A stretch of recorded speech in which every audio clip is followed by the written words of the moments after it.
Good morning everyone and welcome to the Community and District Development Committee meeting for Wednesday the 14th of May. Before we get underway, just a few reminders. The meeting will be live streamed. We're going to have presenters from the airport joining us by Zoom. Just a reminder to have your mobile phones turned off, and we hope to take a morning break at 11 o'clock. Before we begin, can I ask Councillor Lee to open the meeting with the karakia, please? Thank you, Madam Chair. Almighty God, we give thanks for the blessings which have been bestowed on us. Laying aside all personal interests, we acknowledge the King and pray for guidance in our deliberations, that we may conduct the affairs of this committee with wisdom, justice, mercy and humility for the welfare and peace of Rotorua. Amen. Thank you very much, Councillor Lee. Call for apologies. I do have an apology from Councillor Brown. I have an apology from Councillor Wang for early departure, and also have an apology from Councillor Waru for lateness. He should be here in about 10 minutes. I don't have any other apologies, so on that basis, can I have a mover and a seconder for the apologies? Thank you, Councillor Patterson. Councillor O'Brien. All those in favour, please say aye. Say aye. Aye. Against, thank you, that is carried. Declarations of interest? No. Any urgent items that haven't been notified to the CE? No. And no other minor matters for discussion. Councillor Patterson. Thank you for your indulgence, Madam Chair. Just I'd like to acknowledge that some of the earlier points I've raised about the entrance on Tenai Road and the graffiti there is looking good. That's an improvement, so thank you. However, I would like to raise, and just as a minor matter, that another entrance to Rotorua on one of our council reserves also needs attention. That's in Longataha. So okay. I'm just wondering if that could be an action point for another time. Perhaps if you just take that offline with Alex, and she can see what needs to be done around that as an operational matter. Thank you. Thank you. Okay, we'll move now to the minutes, councillors, on page 6 of your agenda. Just checking the correctness of the minutes. So that's the minutes of the Community and District Development Committee meeting held on the 9th of April be confirmed as a true and correct record. If there are no amendments, it's moved by Your Worship the Mayor, seconded by Councillor Maxwell. No amendments or corrections, I'll put that. All those in favour, please say aye. Against, thank you, that is carried. Morena, Councillor Waru. We don't have any presentations, so we'll go now to the CCO quarterly report for the Rotorua Regional Airport, July 24 to March 25. Can I have a mover and a seconder to receive the report? Thank you, Councillor O'Brien, seconded by Councillor Barker. All those in favour, please say aye. Against, thank you, that is carried. And good morning, Nicole and Kevin, who are in Zoom land. We'll just bring you up to be a little bit bigger on our screen. Can you hear us, Nicole? Yes, I can. Good morning, everyone. Can you hear me? Yes, we can. And good morning, Kevin. And you're both coming to us from Wellington you've been at the Airports Association conference. Oops, we have a bit of feedback there. Is it? Sorry, there's a bit of reverberation. Yes. Would you like me to kick off? Yes, if you can, Nicole. We're in your hands. Yeah. So Kevin and I are both in Wellington. I'm in a meeting room at Wellington Airport. We've just been attending together, and with Tanya as well, the NZ Airports Day that was yesterday with parliamentary reception last night. So it's been very busy couple of days, but very successful. So I will share my screen and go through the presentation, which is just a high-level summary of the paper that you have already read. Just there we go. That better. Can you all see that?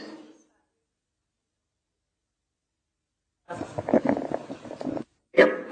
Okay. So obviously this is for the period up to March, so for 9 months.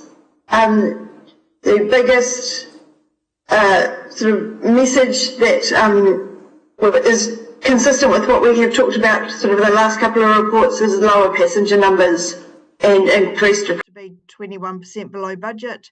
I think by year end that will even be further below budget, but we're still expected to make a reasonable profit or reasonable surplus. So you'll see there that we're at 908,000 for the July to March period, which is still, oh sorry, actuals, it was 908 budget, actuals of 715,000.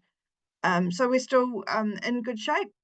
And part of that is also because of we've been managing to really keep on top of our costs. We do have some apron work that we're hoping to get done in the next few weeks that will sort of add some operating costs. That's a surface treatment and redrawing of all the line markings on the apron. So that will sort of increase operational costs a bit, but that has all been budgeted for. So operating costs are down 12% and overheads are 6% below budget, and that's helping offset some of the lower revenue that we've seen. In positive news, general aviation has been strong. Now, general aviation is not a big money earner for the airport in New Zealand, is obviously the lion's share of landing fee revenue, but still it's really encouraging to see general aviation as an industry or as a group being strong, and movements are 13% ahead of budget. I think that's largely been due to the really good summer that we had and summer weather. On the non-pro financial performance, everything's tracking along. We've got our Part 139 certificate, and the 5-year compliance calendar should have been sent through to you or was sent through to you. I know we had agreed, or I had said that we would provide a high-level asset management plan by the 30th of June. Just discussing that with JP and Sandra, I'll be in touch. We might need to delay that a bit, and I'll go through the reasons why, but obviously need to get your agreement on that. We're doing some work on the asset management system at the moment. We're making some really good progress in that area. And also with year end being the 30th of June, we will be able to provide sort of more up-to-date and much relevant information if we push that out a little bit. So I will, I'll be in touch anyway. Operations and compliance, any of those who've gone through the airport recently, you will see that we still haven't got the cafe open. At this stage, we're looking at the very end of June, which is frustrating for us to say the least, but I can confirm that they're building at the moment and making really good progress. We discovered some engineering issues with the overhead bulkhead, no fault of the airport or the previous tenant. It was something that hadn't been quite done to standard at the during the refurbishment, but that's all been sorted out, and that has caused delays. In New Zealand, cancellation rate over the summer months improved significantly compared to last year. We were at about an average of 2% for January, February, March. So I don't have April numbers to hand, but April with all the weather was, you won't be surprised, was a lot worse, but really encouraging to see the controlled cancellations, the controllable cancellations coming right down. So in New Zealand have done a lot of work on that. We'll keep monitoring it. One swallow does not a summer make, but I'm encouraged by what we're seeing.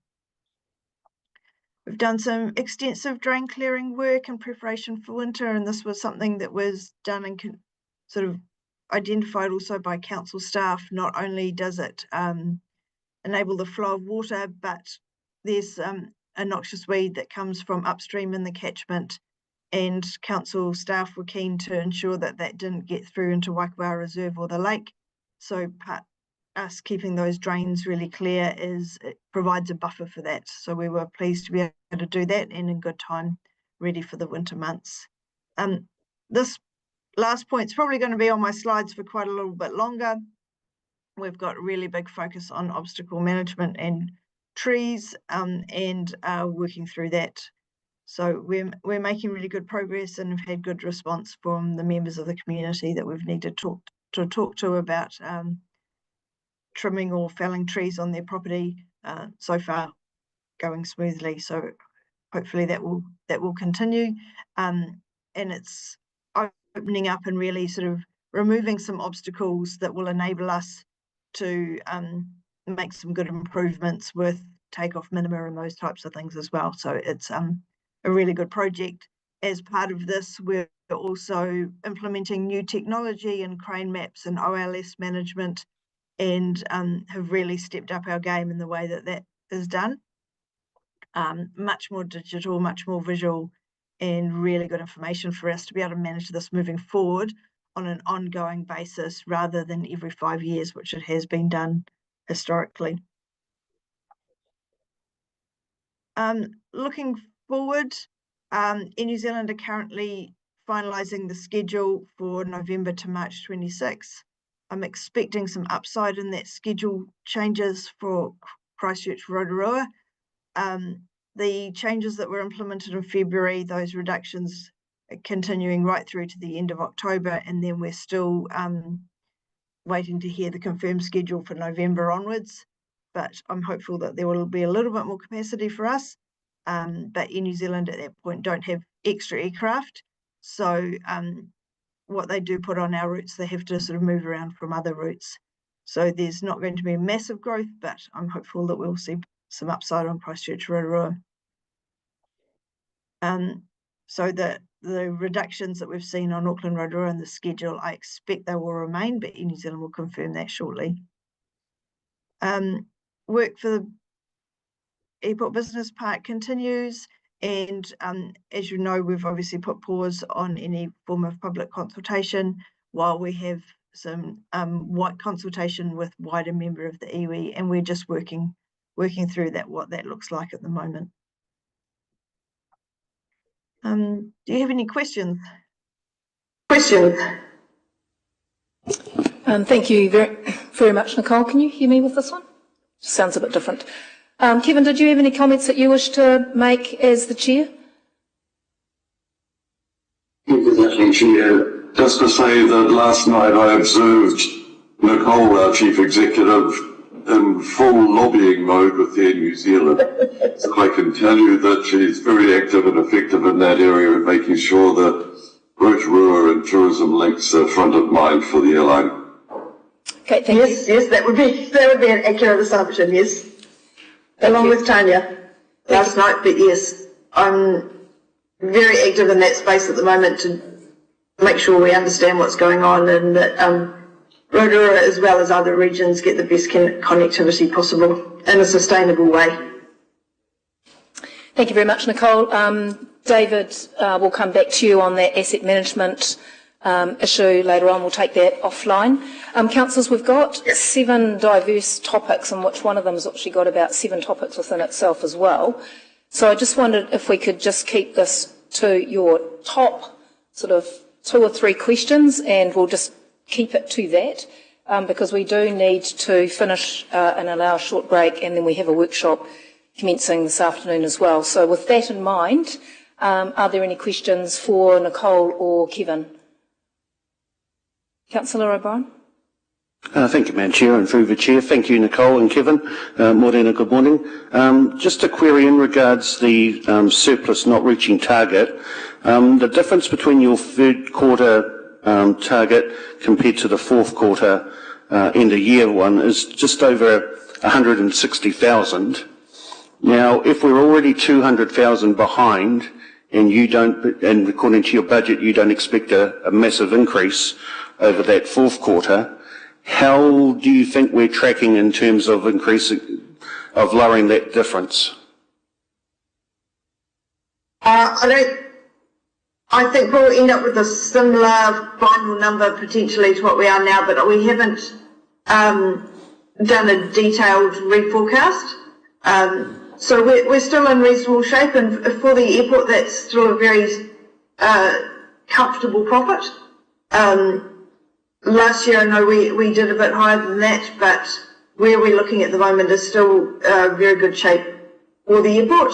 And that's because we had obviously had those higher passenger numbers in the first sort of 7 months of the year.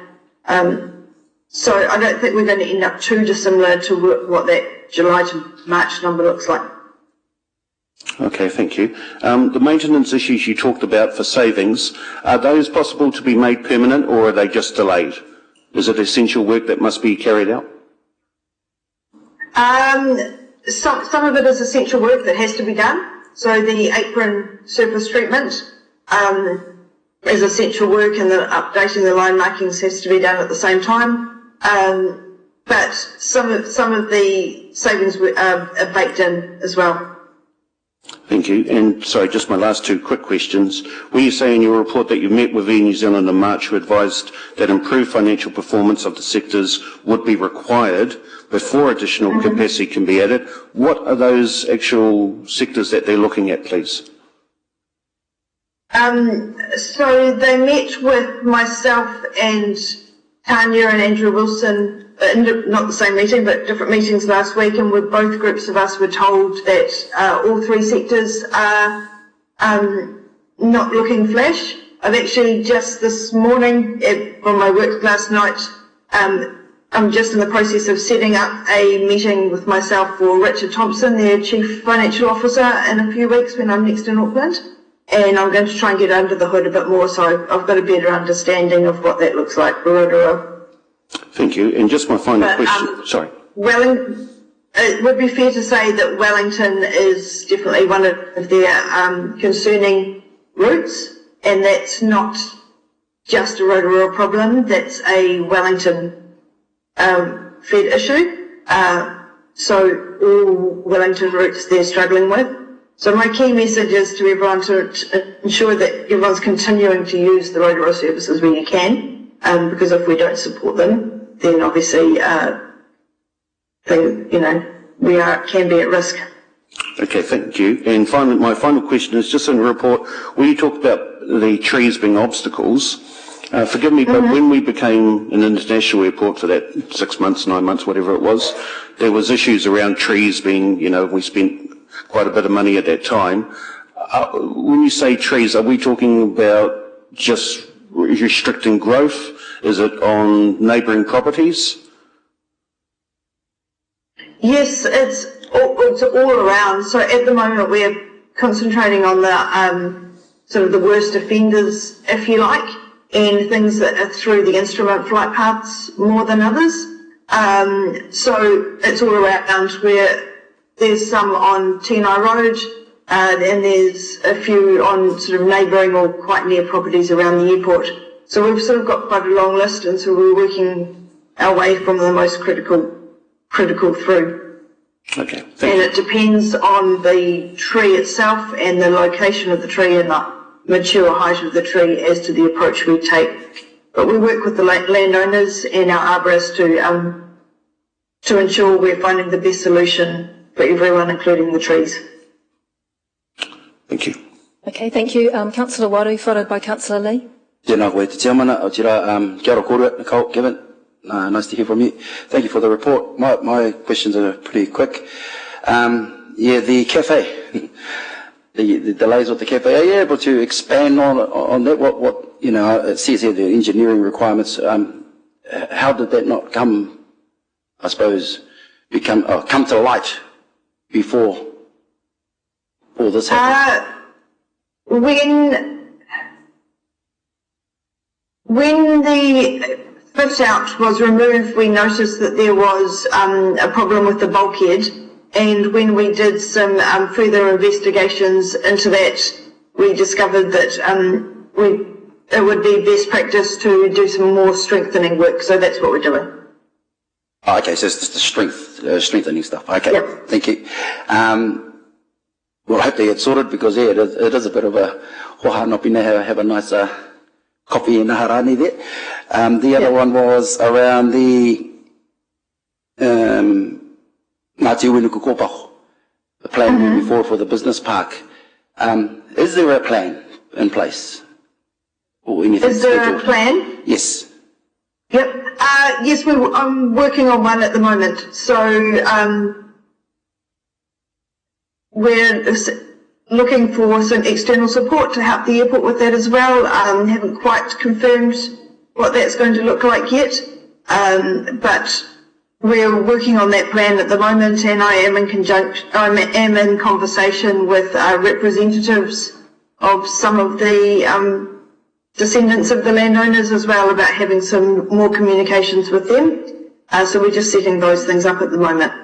It's still early days, but we've got good communication lines going. Excellent, thank you. Thank you, Councillor Lee. Thank you, Madam Chair. And just a quick question about the cafe. It says here non-aeronautical revenue was 6% below budget, driven by reduced cafe revenue and car parking. Last time I was there in February, I think it was, the cafe was closed. Could you tell us what's happening with the cafe? The big cafe, the main cafe or the pop-up cafe? The main cafe. Yeah, so the main cafe, obviously we've talked about this before. Okay, refresh my memory.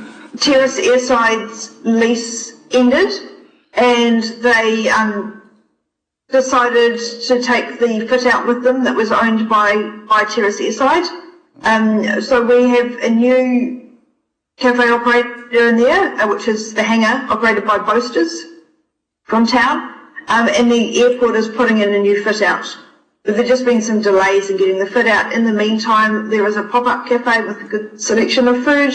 They're continuing to increase their food offering all the time. So you can now get lasagna and frittatas and things as well, which I can report are very yummy, and cafe. So we have got the best cafe offering at the moment that we can provide with the space available. And at the end of June, we will have a new cafe, which I hope you all find as exciting as I do. So did the previous leasee not wish to continue with the lease? Yeah, that's correct. Okay, thank you very much. Councillor Maxwell. Thank you, Madam Chair. Nicole, thank you for the report.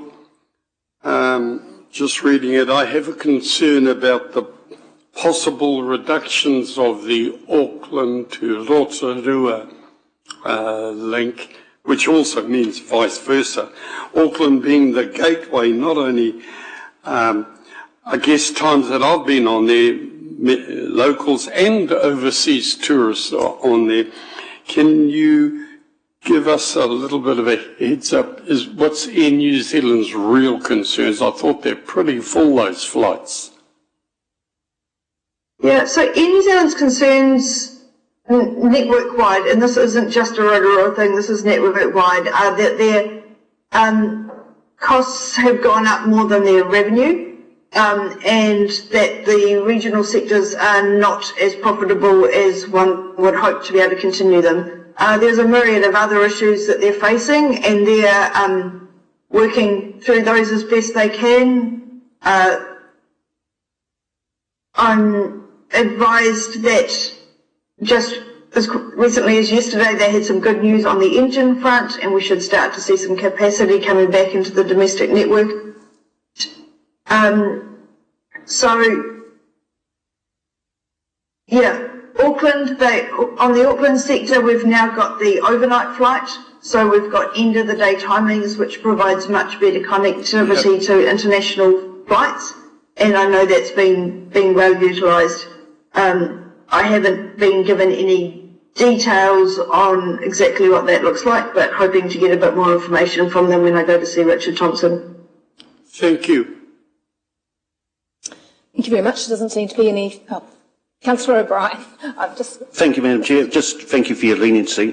This isn't necessarily a question to Nicole or Kevin, but I'm happy to follow your lead because I don't know that a direct action is required. But, you know, we're talking about three waters there during our present times, and we're looking for, you know, strength in numbers, etc., like that.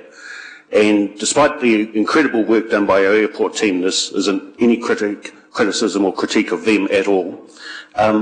It seems rather strange to me that at a time we're looking at such a thing like that, Three Waters, Whakatane has a regional airport, we have a regional airport, Tauranga has a regional airport, Taupo has a regional airport. Now that seems like, for me, an awful lot of airports for, what, the best part of 200,000? Probably not much more than that. And I don't know that there's efficiencies to be gained necessarily in something there. But it does make me sort of wonder whether we and perhaps this is something for either Mr. Moraes or the board, there seems to be, for me, some sort of, at least we should be looking at some sort of form of synergies, whether that be tourism or marketing, or maybe if there was a more cooperative structure that might be perhaps more attractive to investors or overseas or infrastructure funds. I don't know, it just seems to me, 4 airports in such a small area. Again, I'm not asking for a direct action or any report or anything like that, but I do just hope that if we're looking at things like Free Waters and how we can cooperate at a regional level, this might be also something that we in the future consider for the next council to have a look at. Not the airport itself, but the structures around our regional. So thank you for that. Okay, thank you. I don't think we can provide an answer to that today. That's a discussion I think that we'll take offline, and maybe you can have a further discussion with Kevin and Nicole and even Andrew Wilson from Rotorua NZ from that perspective. But yes, obviously economies of scale and things like that are forefront at the moment in waters. I'm not sure we've got there with airports yet, but we can have that discussion later, Councillor O'Brien. So thank you for raising that. If there are no further questions, can I thank you, Nicole and Kevin, for coming in today by Zoom. Safe travels back to Rotorua and to your home, Kevin, and we'll see you next time. So thank you very much for your report. Thank you, everyone. Have a good day. Thank you. Councillors, I have just suffering from holiday'itis, and I have forgotten that I did get an email from Councillor Kiriopa. So I wondered if I could just have a move in a seconder to accept the apologies from Councillor Kiriopa for today. Thank you, Your Worship, and Councillor Bark. All those in favour, please say aye. Against, thank you. That is carried. I just wanted to correct the record for that, so apologies for that. I just want to also adjust the order of the agenda.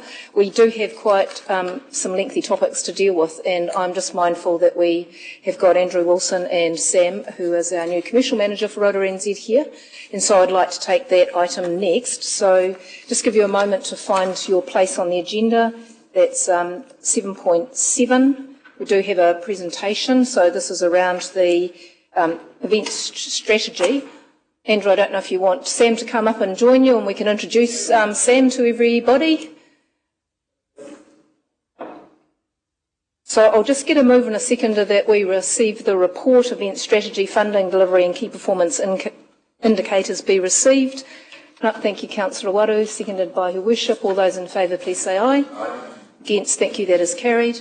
You'll recall that we had the draft SOI from Rotorua NZ, which had some benchmarks and key performance indicators that needed to be filled in, and so Andrew and the board have been working on this, and Andrew's got a presentation which actually has been dropped into Stella, and I wondered, Andrew, if you wanted to take the opportunity to introduce Sam, since I think this is your first meeting in your new role, so welcome. Yeah, perfect. So through the chair, I don't have a presentation. I was just going to talk through the report, so that's all right. It's in. Sorry, I meant the things in Stella. The report's in Stella, absolutely. So yeah, I'm happy to introduce Sam Holton, who started with us. March. Yeah.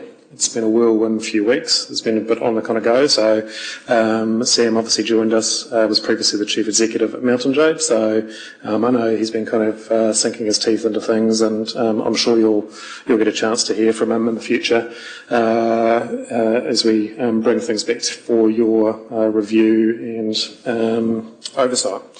I might just kind of rip into this because I'm mindful you guys have got a pretty full agenda today, and we can kind of get through the detail. So I guess the context within which we're presenting this today was, if you recall, obviously you approved an event strategy which had some pretty clear outcomes that you were looking to achieve through the event portfolio and the event investment space. Obviously you transferred events and venues to us late last year. One of the things that we've been doing is just kind of continuing to work through the integration of that function or those functions in the background and making sure that we've kind of got the right policies and procedures and we're bringing effect to the decisions that you've made around both that transfer and the event strategy.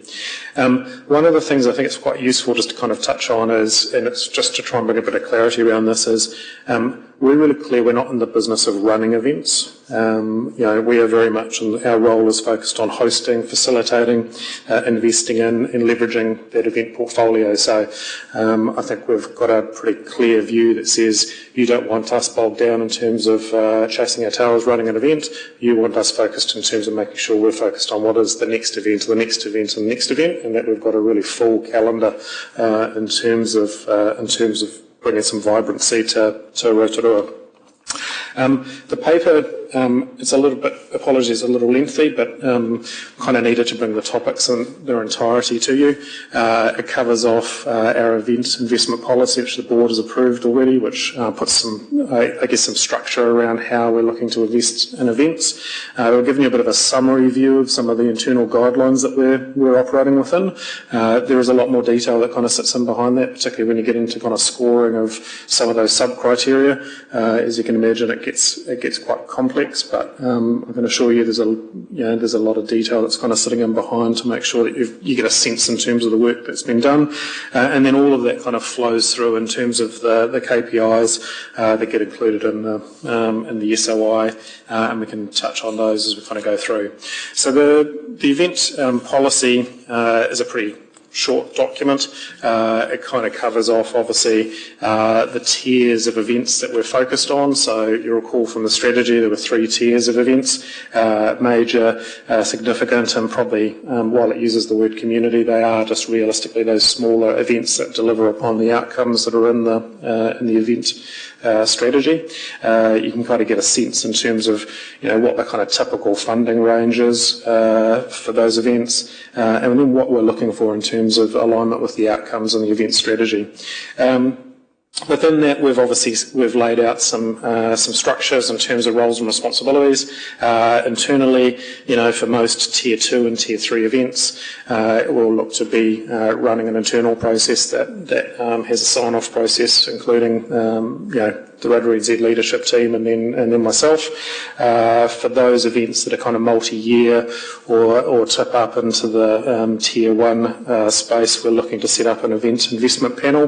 The policy obviously articulates one of our board members will chair that panel.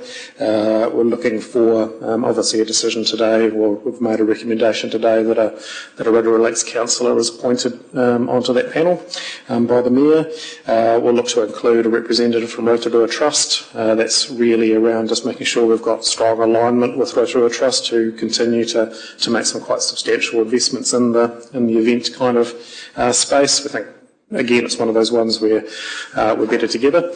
And then obviously myself will sit on that as well. So that's the guts of the policy overall, which is relatively self-explanatory.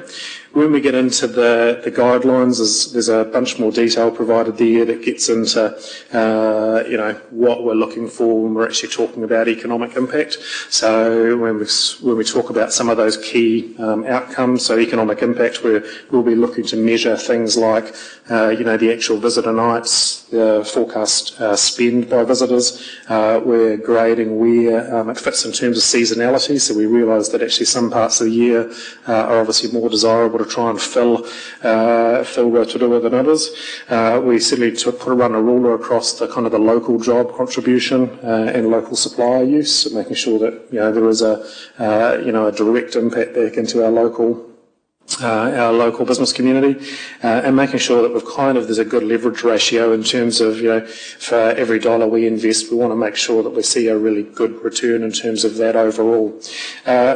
The other key outcome is in that kind of brand and sort of destination profile space. So we've obviously got, we'll be looking to make sure we're running a test in terms of the event against our brand pillars. So just reminding there, geothermal, motorculture, adventure and wellness. We've got a measure there which is, I won't bore you with, but gets into, again, a bit of complexity around verified media reach. So it's one thing to say you're going to get some media reach, but we do need to make sure that we've actually tested that. Digital and social engagement. And the other one that's probably quite important is, how unique and do we have some exclusivity around the event as well? So we'll certainly be scoring that as part of that kind of overall brand destination profile. The last couple of outcomes that we're pursuing, obviously community engagement and sector development. There's a range of kind of sub-criteria there that I won't run through. We've included the weighting in there. So again, I know in the strategy we talked about the two primary outcomes being economic and brand. So those are weighted up at sort of 50% or 30%, and those secondary criteria get a weighting of 10% each. Obviously, one of the things that we'll be looking to do through this is making sure that we've got really clear reporting and monitoring. So there is certainly there'll be a bit of a step up in terms of expectations around milestones and KPIs. Clearly that's scaled depending on the size and tier of event. Tier 1, we're obviously going to be anticipating that we'll be expecting to see a lot more than a Tier 3 event overall. That probably leads quite nicely into since we've spoken on reporting, into the kind of event and venue KPI discussion. Obviously, one of the things that we'll be looking to do is make sure that we are in our quarterly reporting, coming back to you and talking about how we're performing in that event portfolio space overall. But there are a number of KPIs that will be going into our SOI, so they're now included in the table in the report. So they cover, if we start with the venues, obviously we've got looking at kind of utilisation across Howard Morrison and EEC. That's split into commercial and community, so you can actually get a sense in terms of what the baseline was for prior year versus what we're looking at in terms of targets for the upcoming year, and certainly the number of, and then for a bit of context, the actual number of attendees in terms of people through the door, so to speak, for both of those venues. The event strategy space, we've got a couple of new measures that we're looking to include there. So certainly we're really interested in terms of making sure that the strategy articulates some targets in terms of where the event investment fund gets split across those tiers. So we'll be including some measures around making sure that we're kind of hitting what you determined was appropriate in the strategy. So looking to try and get around sort of 30 to, so the target is actually 40%, but we'll have a range there of trying to hit sort of 30 to 50% of the fund will be allocated to Tier 1, and then down through into Tier 2, you've sort of 20 to 40% in both of those tiers. We have set some targets in terms of number of Tier 1 and Tier 2 events, and that's going to be a little bit of a work in progress. I think you appreciate that. Some of the event investment fund at the moment we've inherited a allocated fund, so there's a little bit of work to do in terms of that's going to take a bit of time before some of that fund becomes available to be able to kind of reallocate. We will be looking to incorporate a couple of new measures that we do need to baseline, which we just haven't been able to do yet. They include looking at particularly some customer satisfaction scores for the venues, and also with some of the event work. And we also will have a kind of a broader economic impact score that will probably focus on the Tier 1 and Tier 2 events as we kind of get a bit of a baseline there as well. I'll stop there. I think that's hopefully a reasonable summary of where we're up to, and happy to take any questions. Thanks, Andrew, for the comprehensive report. And can you just remind the councillors the investment fund for the events was? Yep, it's 550,000. Okay, so councillors, remembering this has been through the Rotorua NZ board. This is just for us to finally acknowledge what work has already been done, and remembering this goes back to a significant piece of work that we have done together as a council, where we have said that there needs to be effectively commercial outcomes for both the Sir Howard and the Energy Events Centre, so we're slowly moving towards that. There is an uplift in the numbers, which were the baseline, which Andrew has now suggested as new KPIs, and also some more stricter measures and I suppose parameters around how we actually allocate that event funding. So I'll take questions to Andrew on this. Councillor Patterson. Thank you, Madam Chair, and through you. Obviously, funds are really important to make this all come together, and the more we have, the better. So my first question may actually be a question for our CFO or CEO. Previously we raised that any surplus from the short-term accommodation targeted rate be ring-fenced for supporting our events fund. Now that's obviously to help bid for additional events or activities or deliver on other things that are aligned. Is that still possible? Councillor, I might ask the CFO to see if he's got those figures available at this point. Through the Chair, it is possible. At the moment, we are on budget for the STA income. There is no surplus to be distributed to the Events Fund per se, but it is possible to make that allocation if in the event a surplus does arise.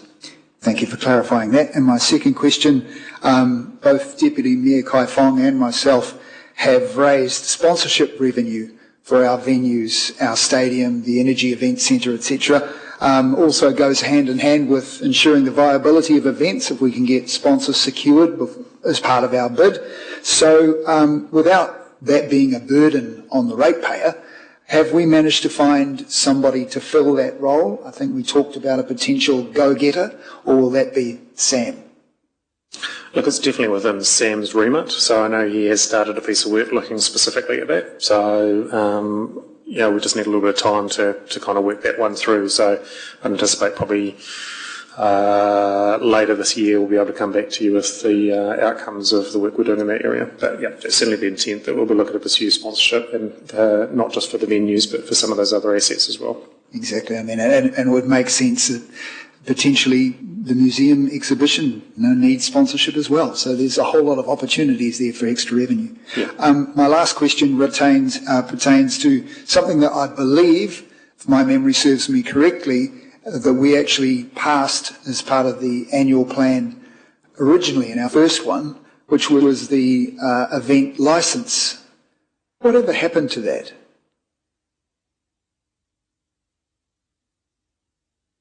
I'll get an answer for that later. It looks like we... Yeah, I mean, I can answer the work we're doing in that space at the moment. So we do have a body of work underway looking at event permitting, which I can't quite recall the date on which that's due to be completed by, but certainly that is that's underway at the moment. We're looking forward to be able to kind of provide a bit more context in terms of how that would roll forward. Yeah. Excellent, thank you. Okay. Any other questions, councillors? Also, Councillor Patterson, the short-term rental working group is also looking at where potentially, if there are any additional funds raised through the short-term rental accommodation targeted rate, where that should go to, and we have canvassed with them around potentially that should be used towards the event fund, because they also are the beneficiaries of events that come to the region, particularly now bed nights being a key economic indicator. Yeah, and I should just add to your previous question around the event, so the museum exhibition space, we are working in partnership to make sure that if we're looking for sponsorship, we're trying to look across the broad range of topics. So, that has been considered in terms of the work that's underway. Councillor Maxwell. Thank you, Madam Chair. Thank you very much for the report, very thorough report. But first of all, before I go on to my question, can I just say congratulations for a recent major event being Trends that really helped put Rotorua back on the tourism map and also for the country.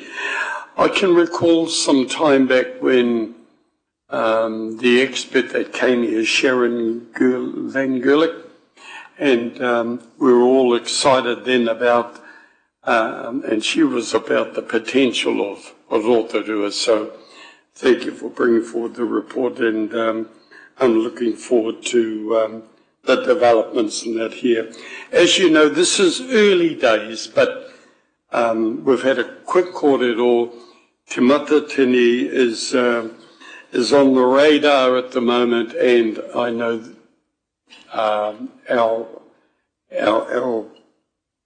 your office will be important there, also working in with Mr. Warbrick with this office. So early days.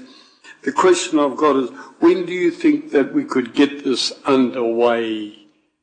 Thank you, Andrew. We will be operating this way as of now, yes. Okay, thank you. Councillor Lee, was it? Did you have a question? Thank you, Madam Chair. It was indeed. And welcome to the Chamber, Sam. We had the pleasure of meeting at Trends, didn't we? It was an impressive event. Well done, Andrew. And just wondered if you might like to, Sam, introduce yourself a little bit to us and tell us a bit about your background and what you hope to achieve. Sure, thank you, Councillor Lee, and kia ora koutou. So I'm Sam Holton, originally from here, grew up here, Rotorua boy, born and bred. Went away to university all the way back in, I don't want to give away any secrets about my age here, but a long time ago. And back then I didn't really think I'd come back, which, probably speaks to the state of how things were feeling back in those days. But it had, I guess this is probably my first sort of encounter with, I guess, the concept of, tūranga waiwai and sort of, coming back home. I was away for a very long time. I was travelling across the Pacific. I was based in Auckland, and I really got to the point where something felt missing, and I think that was that call to come home. So my wife and I moved back in 2017, and that's where I sort of found myself in the tourism industry, which was a really cool learning process for me. And tourism is such a vital part of the Rotorua economy that it really started to feel like I had come home. So for me, it was a combination of bringing some of that corporate expertise down to, that little old hometown that I grew up in that made me feel, really comfortable and, where I am. It wasn't too long before I found myself at the lead seat at Mountain Jade, which has been another part of like an institution of Rotorua, set up in 1986. Small family-owned business, but certainly one of those ones that punches above its weight. And I believe it's the only national retailer based here locally in Rotorua, so I was really proud of the work I was able to undertake there. Grew that organisation from a relatively small place into a relatively large place, and did that during the sort of trials and tribulations of COVID, so really proud of the results there. And then, essentially opened a store with Mountain Jade in September and thought it was time to look for a new challenge. So the opportunity to join Andrew's team came up, and really grabbed it with two hands. So that's a really long-winded way of saying I'm really happy to be here and really excited to contribute to the Rotorua economy. Okay, thank you. Welcome, Thank you very much. Okay, Councillor Waru. Tēnā koe te te omana o tira.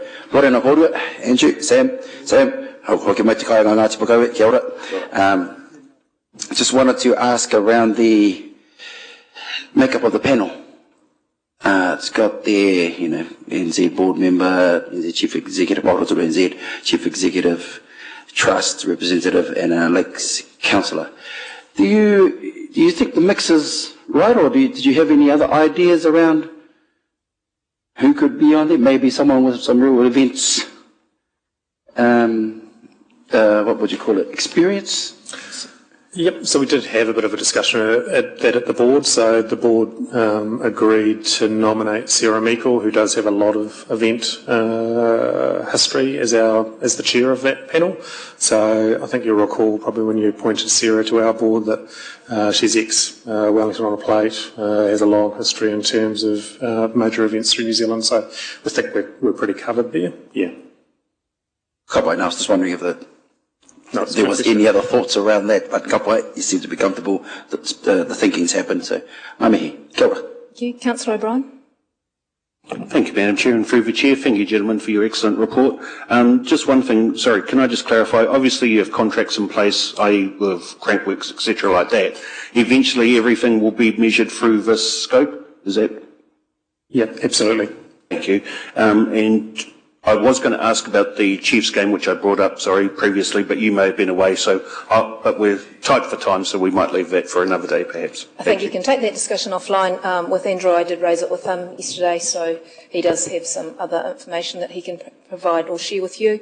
That looks like we have no further questions. This is a comprehensive piece of work. It is the final piece of work to finally get this completed, which we're really excited about. So, Andrew, can we thank you, and can you pass on our thanks to Tim and the board too for the work that they've done with this, and we look forward to the implementation through Sam and his team for a part of this process.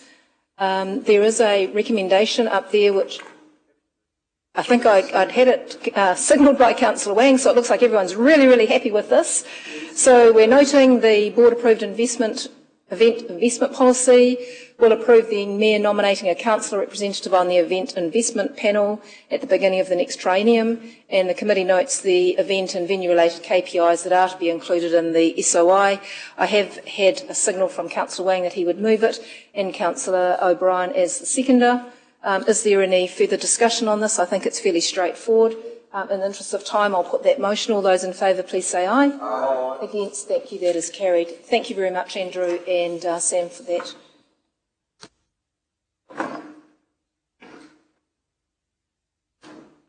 Councillors, will now go back to the order in the agenda. So we will go back to page 19, which is item 7.2, which is the Rotorua Museum Te Wharetonga Aotearoa Exhibition Project Concept Design Update. Can I have a mover and a seconder to receive that report? Thank you, Your Worship. Thank you, Councillor Wang. All those in favour, please say aye. Aye. Against, thank you. That is carried. Welcome, Alex and Stuart and Joe. And you have a presentation. I also just will get those councillors that didn't pick up their copies of the full presentation. They are over here, so if you haven't collected it from the Mayor's office, if you just signal now and Greg can just drop it on your desk. So Councillor Patterson. No, this is the full presentation that was intended to be presented, or it was presented at the Sportsdrome. Just so that you've got the full presentation and if you need to refer back to anything. Thank you, Alex. We're in your hands. Great. Thank you, Madam Chair, and good morning, councillors. Just a really sort of short presentation, a few slides, just to, I guess, highlight the key points out of the report that you have. This slide really is kind of casting our minds back to the journey that we've been on for the exhibition project to date.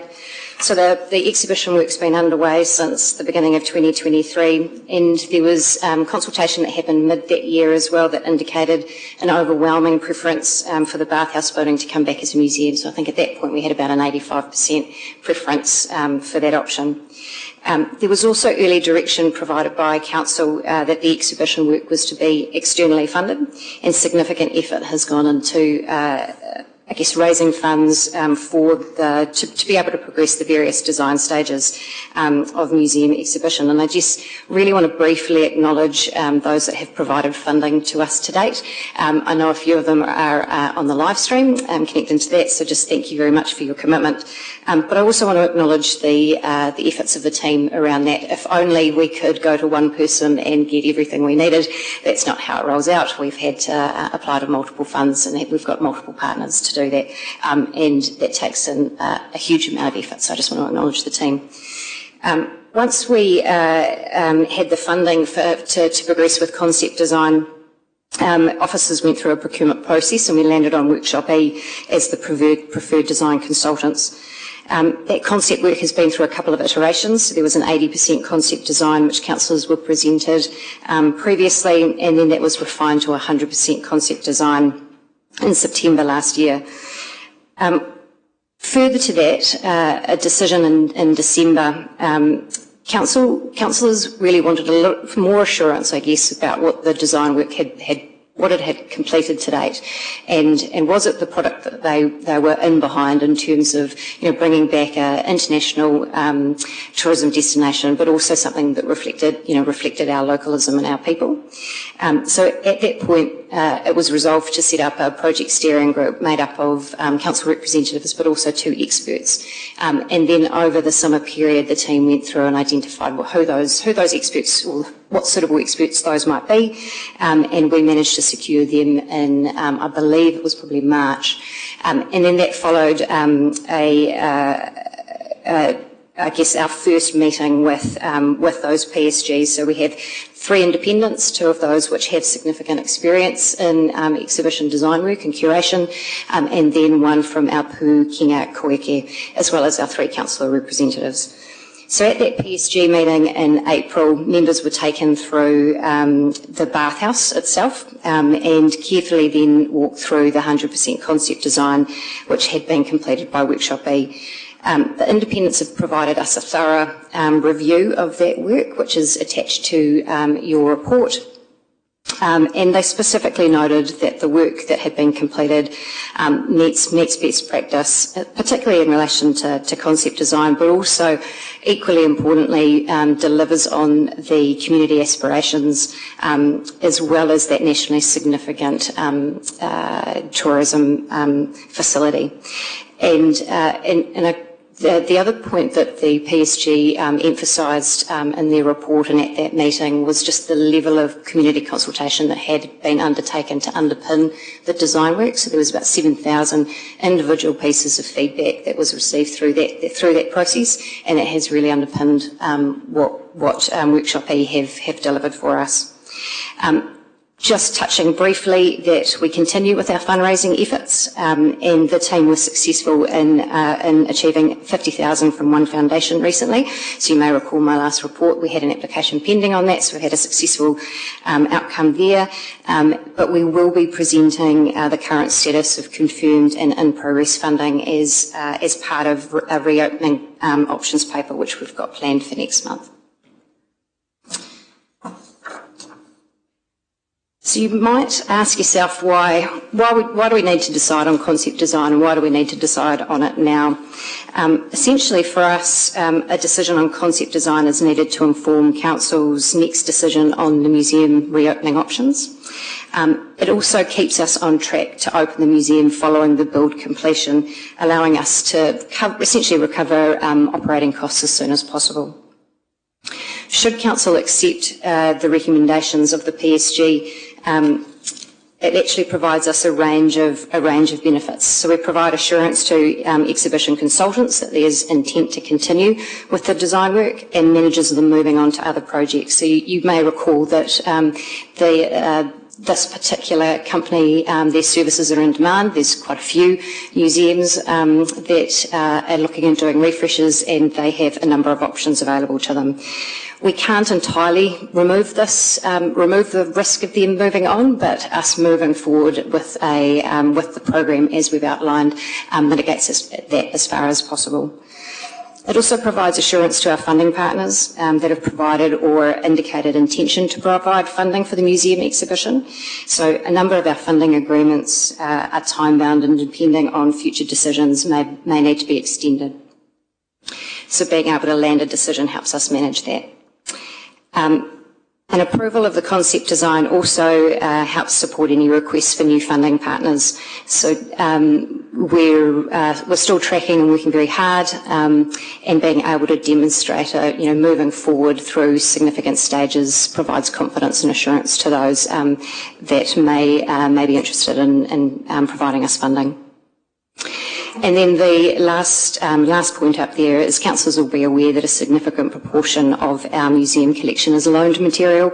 As you've seen through various iterations of the concept design, there are elements and key items that have been highlighted to tell particular historical stories, and the museum team need to progress those discussions with partners on those stories and confirm agreement to use those valuables from the collection as proposed. And so an approved concept design allows them to progress this. Right. So very briefly, just the next steps as outlined in the paper. Don't expect you to be able to read that, but it's the same image that you have in your report. Really, this demonstrates the interdependency of the decisions on the museum reopening program. So each design stage takes a particular amount of time to complete and builds off each prior stage. So just really wanted to indicate that if we shift, then that has an absolute impact on when we're able to reopen. Our intent is, pending the outcome of today's discussion, is we've got a paper which we are in progress of to come back to this committee in June that outlines options in terms of the next design stage and the funding that and how we're tracking along that. It will outline the status of the funding and the fundraising received and any shortfalls we may have for subsequent stages. It'll present some reopening options, seeking council direction on the preferred option, which will again inform those subsequent design stages. It will also include an update on the cafe and retail operation. That's it from in terms of the presentation. Are there any questions? Thank you very much, Alex. Looks like we've got a few questions here. So, Councillor Lee. Thank you, Madam Chair, and through you, thank you for your report and all the effort that's gone into getting us this far. I'm sure Rotorua is looking forward to this baby opening. Page 20 of your report, the first PSG for the museum exhibition project was held on Monday 31st of March 2025, so that's not too long ago. The purpose of the meeting was to induct PSG members into the exhibition project. Can you tell us a bit about the induction project, the induction? Sure. Just keep that, Stuart, I'm just wondering, it's not really relevant to the decision that we're making, but if we could just have a brief response around that. It is relevant, Madam Chair. Yeah. Look, sure. Kia ora, Councillor. That induction process took a complete walk through the building so that the PSG could understand the spaces we're talking about in terms of exhibition. And then there was a day and a half of workshops going through the exhibition concept design, the process we got there, the engagement work. Okay. Did anyone visit the museum collection that we have? Our second day of the meeting was held at the collection as off-site storage. Yes. Okay, great. So, I think we have a compulsory staff induction, a noho marae thing. Was that involved for the external stakeholders? Councillor Lee, I'm just not sure this is relevant to this discussion. I'm sure it is relevant, Madam Chair, and it'll perhaps become obvious. Councillor, I don't think this is relevant to this discussion. Most of the panel members are council staff or councillors. So it's the external stakeholders I'm asking about, Madam Chair. Well, I think that the exhibition specialists, who contributed to this. You've got the backgrounds of the other experts, so I don't think we need to go any further around the line of questioning that you're taking. So have you got another question, Councillor Lee? Yes, well, I was reading with interest the report by Raywin Smith Kapa, and she talked about the emphasis on Te Arawa and Ngāti Whakaui. That's part of the, that's really the basis of this. And I would say there is a large emphasis on that, looking at the various sections. She did say that she had a reservation that other members of the many Rotorua communities, tangata tiriti, may not share a similar strength of feeling regarding their inclusion in the narratives. Age has just gone up. I'm also have a similar reservation, and particularly as we're going shopping for people to help pay for this. And so I'm not at all comfortable that we've got the balance right in that respect. Wonder if you could provide any thoughts on that. Thank you, Councillor Lee. I'll ask Joe or Stuart to talk about where we have accommodated for those various other stories. But I guess just before I do that, it's probably worth noting out of that 7,000 piece feedback, we did ask for for some themes that they would like to see emphasised, and the Te Arawa stories came through very strongly through that feedback. But we absolutely take the PSG members' feedback on board, and it will be incorporated should we be able to move forward to the next design stage, making sure those narratives come through more strongly. So it's probably worth noting that in concept design, it's not about identifying the exact thing where it's going to go and exactly what we're going to talk about with that particular item. Rather, it's the theme and how you move through the various themes and narratives. So that's the stage we're at right now. But I'll offer Joe to speak a little bit more about some of those other zones that speak to those wider stories.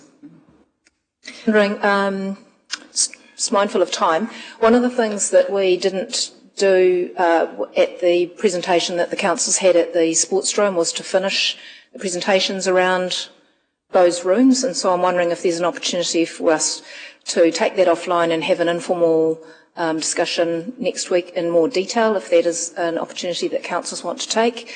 That will also provide an opportunity for councillors to provide more direct input rather than through this process, which is a bit difficult in a council meeting. So I've discussed that with Alex as an opportunity for councillors if you wish to take that up. So I'm just trying to see if there is some support or not. It looks like I'm seeing some nods around to go into more detail. So you do have the full pack of documents with all the maps and rooms and things, but that would be an opportunity for Joe and Stuart to take us through that. So if you could just keep your answer pretty brief now, and we'll take up that opportunity next week. Sure. Thanks, Madam Chair. We have had that feedback through the PSG, and when I reflect on the presentation that was provided to the PSG, we did focus probably more on those Te Aroha stories, which is likely where that has resulted from. I think when I look at the actual concept design document and the work that our team is doing, there is definitely significant work in the space of some of those more colonial stories, the Pākehā stories. There's two galleries where it is Te Aroha, and that's pre-European arrival. As soon as we move through those two galleries, we get into stories of European arrivals, we get into stories of the Tarawera eruption, we get into stories of Rotorua township development, industry here in Rotorua, tourism, religion. So there's very strong Pākehā stories coming through there, and we have noted that feedback. And if we get the decision to move forward, we will make sure that we're very clear with Witchopi that those stories need to be front and centre. There is definitely some feedback from the museum team in that regard as well, particularly around the forestry and farming stories, that we want to see better incorporated and more visual in those when we get to that point. So we have taken that feedback back on board, and we, in terms of Raywin's feedback, we would be making sure that we get to a point where everybody is comfortable before we actually proceed with the develop design stage. So making some changes to the current concept before we move forwards with develop design. So we've got quite a Goldie collection, for example, don't we?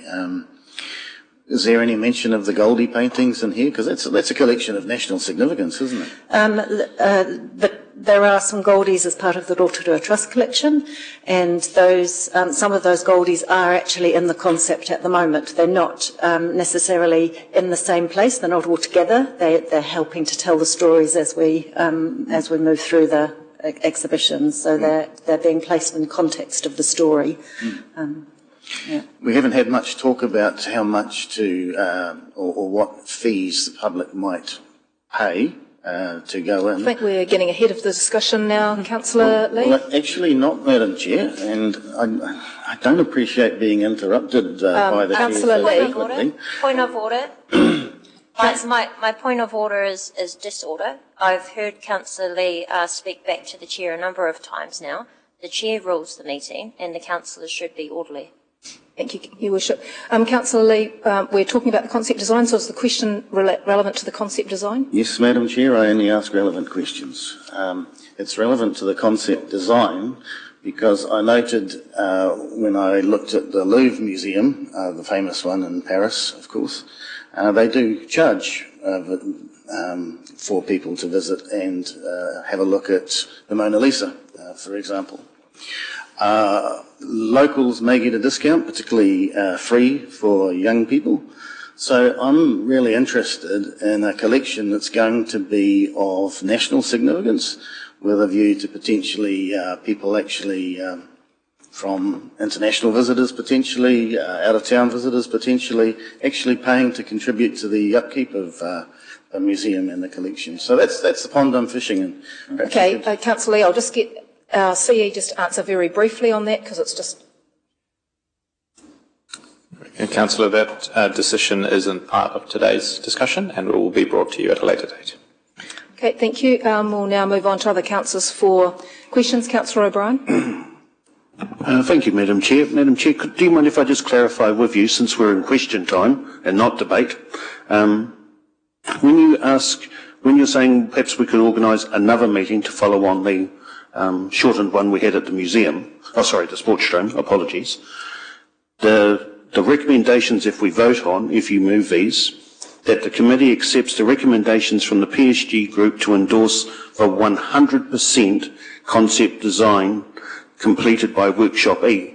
So can I clarify with you, are you saying that if we vote for this today, we can still have a meeting and feedback comes back that will result in changes, may result in changes, if that's our feedback? As I understand it, this is still a concept, and there is still opportunity for councillors to provide feedback, and I want councillors to have that opportunity. And so if councillors were mindful to take up that opportunity, then Alex has indicated the willingness to have that session and to take on board feedback that councillors may wish to share.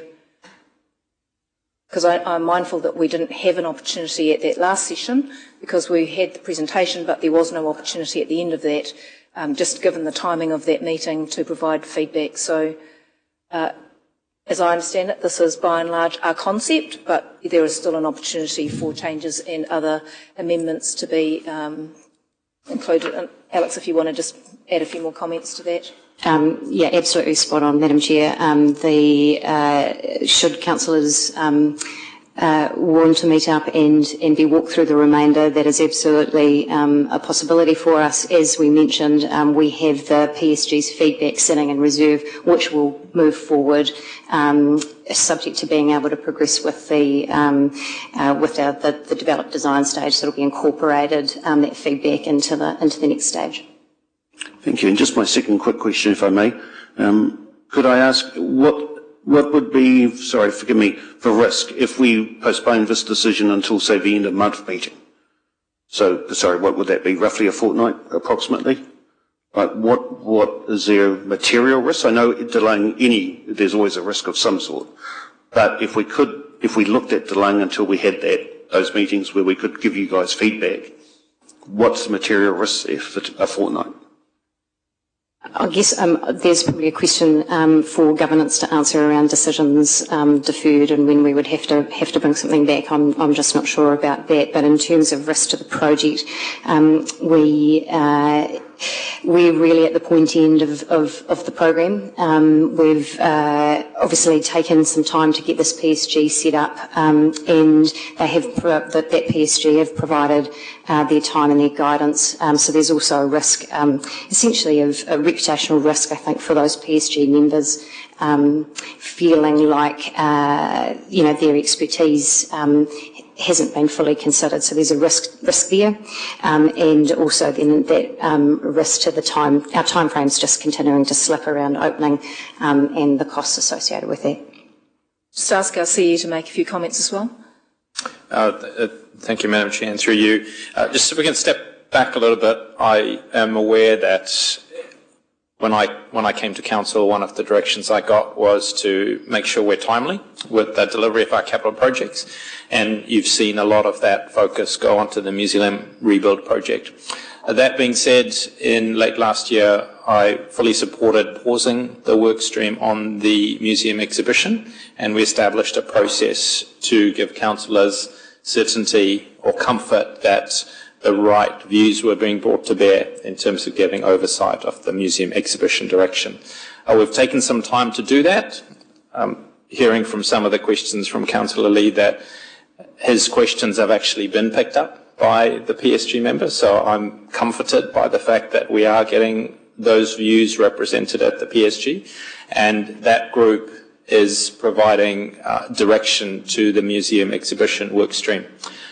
I'm also conscious that the word 100% can be quite challenging. I want to be clear that that's the adjective, not the noun, and the noun is concept design. So we are at the concept design stage, and like with any project, there are the opportunities at set milestones to provide further direction consistent with what has been done already to date. So I'd encourage councillors, I'd advise councillors, being that we haven't got to debate yet, to allow us to proceed with the process that we've identified and be comforted that there is opportunity at this stage as we go into develop design, which would be the next stage, for those comments that you might provide at your next hui to go in with the comments that the PSG have provided to the appointed providers for them to incorporate into the next stage. So, and I might leave it there, but happy to take further questions. Thank you. Could I just ask a supplementary, given what the CE's just said? So forgive me, if we're saying that we endorse 100% the concept design, if down the track councillors give feedback that potentially substantially changed what's been put in front of us, what are the risks of those, people contracted to the PSG to give advice, feeling that we've changed? Through you, Madam Chair. So you're right. The point of milestones is that we put to bed some things while providing directions on others. So if councillors have fundamental, and maybe that's where I might advise that you apply the threshold.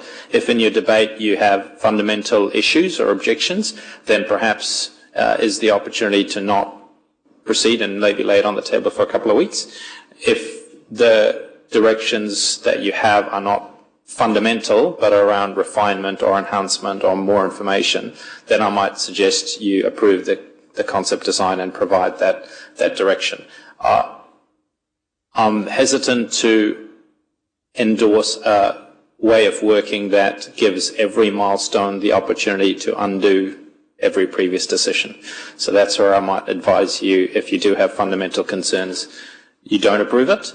However, if the concerns are more around enhancement, further information, nuance, direction, then we'll give the team authorisation to proceed. So I'm not sure if that helps. Thank you. I do have questions from other councillors, but I'm just wondering, we do have Councillor Waru and Councillor Barker on that PSG group. Now, I don't want to put you necessarily on the spot, but if you do wish to make some comment around just what's been discussed, it may be useful for councillors to know the work that the PSG is doing and how the concerns of councillors can be addressed, only if you feel comfortable in... Oh, no, I was actually waiting, through you, Madam Chair, I was waiting for the debate time to talk about. I'm happy just to allow if you want to make some brief comments now, either of you. Kia ora, Karen, ko koe te tatai. Thank you, Councillor Waru. I just wanted to acknowledge the effort of the Chair and also the team to take the councillor feedback. I've had the opportunity as being part of the PSG to give some of mine, which has been featured in some of the comments that have been made already. So I think it's really important that the councillors do have this chance, but they can also rest assured that there has been some really robust discussions and testing of ideas and some really helpful feedback from experts in the field who understand how these processes work, and an acknowledgement that this is actually a concept. So there is still room for testing and forming ideas around the concept. It's not set in stone. So I have confidence in what's happened so far, and I'm also welcoming the opportunity to hear back more from the councillors as well. So I don't know whether you add anything else, Councillor Waru. Tēnā koe, Karen, tēnā koe e te tiawana. Oh, look, just, the concept, the definition of the word concept is a principle or an idea. It can be filled with other things, and things can be added or taken away from that idea, as long as that's the kaupapa. Now, in terms of the engagement that happened, that was conducted by our staff here, was quite extensive. And to Councillor Lee's point around, ensuring all parts of the community fed into that engagement, they did. It was quite, from our external experts, actually, they were really blown away actually with the amount of engagement that happened. So, and those were the things that came through. They weren't things put out there. They were things that were fed back from all parts of the community. So that was one thing. Secondly, as I said, the concept is the concept. Now, it's really hard, we're talking about funding. It's very hard to go and find funding if you don't actually have a concept or something in hand to be able to put to funders to see what the general idea is of the kaupapa. If we don't have that, funding will be very difficult to get. And lastly, the expertise, in my view, would be hard to match in terms of our external and our internal expertise that have put this plan together. There's been a lot of work, a lot of man hours put into this. We were put on the PSG to ensure that, to represent you, the councillors, on the kaupapa to see if it was heading in the right direction. We went for tours. We went through the off-site to check out the taonga. And yes, there is funny enough, the Te Arawa theme wasn't actually just Te Arawa. Because in the end of the day, Te Arawa were here. So naturally it's going to start there. But I can assure you that in a timeline sense, in the way that it's been laid out, all the other kōrero comes to it, the farming, the forestry industry, and all these kind of things, trout fishing, all the real cool stuff, the war, all those things come into play, which include everybody, all parts of the community. So, we went through it quite a lot. It was a whole day and a half looking through stuff.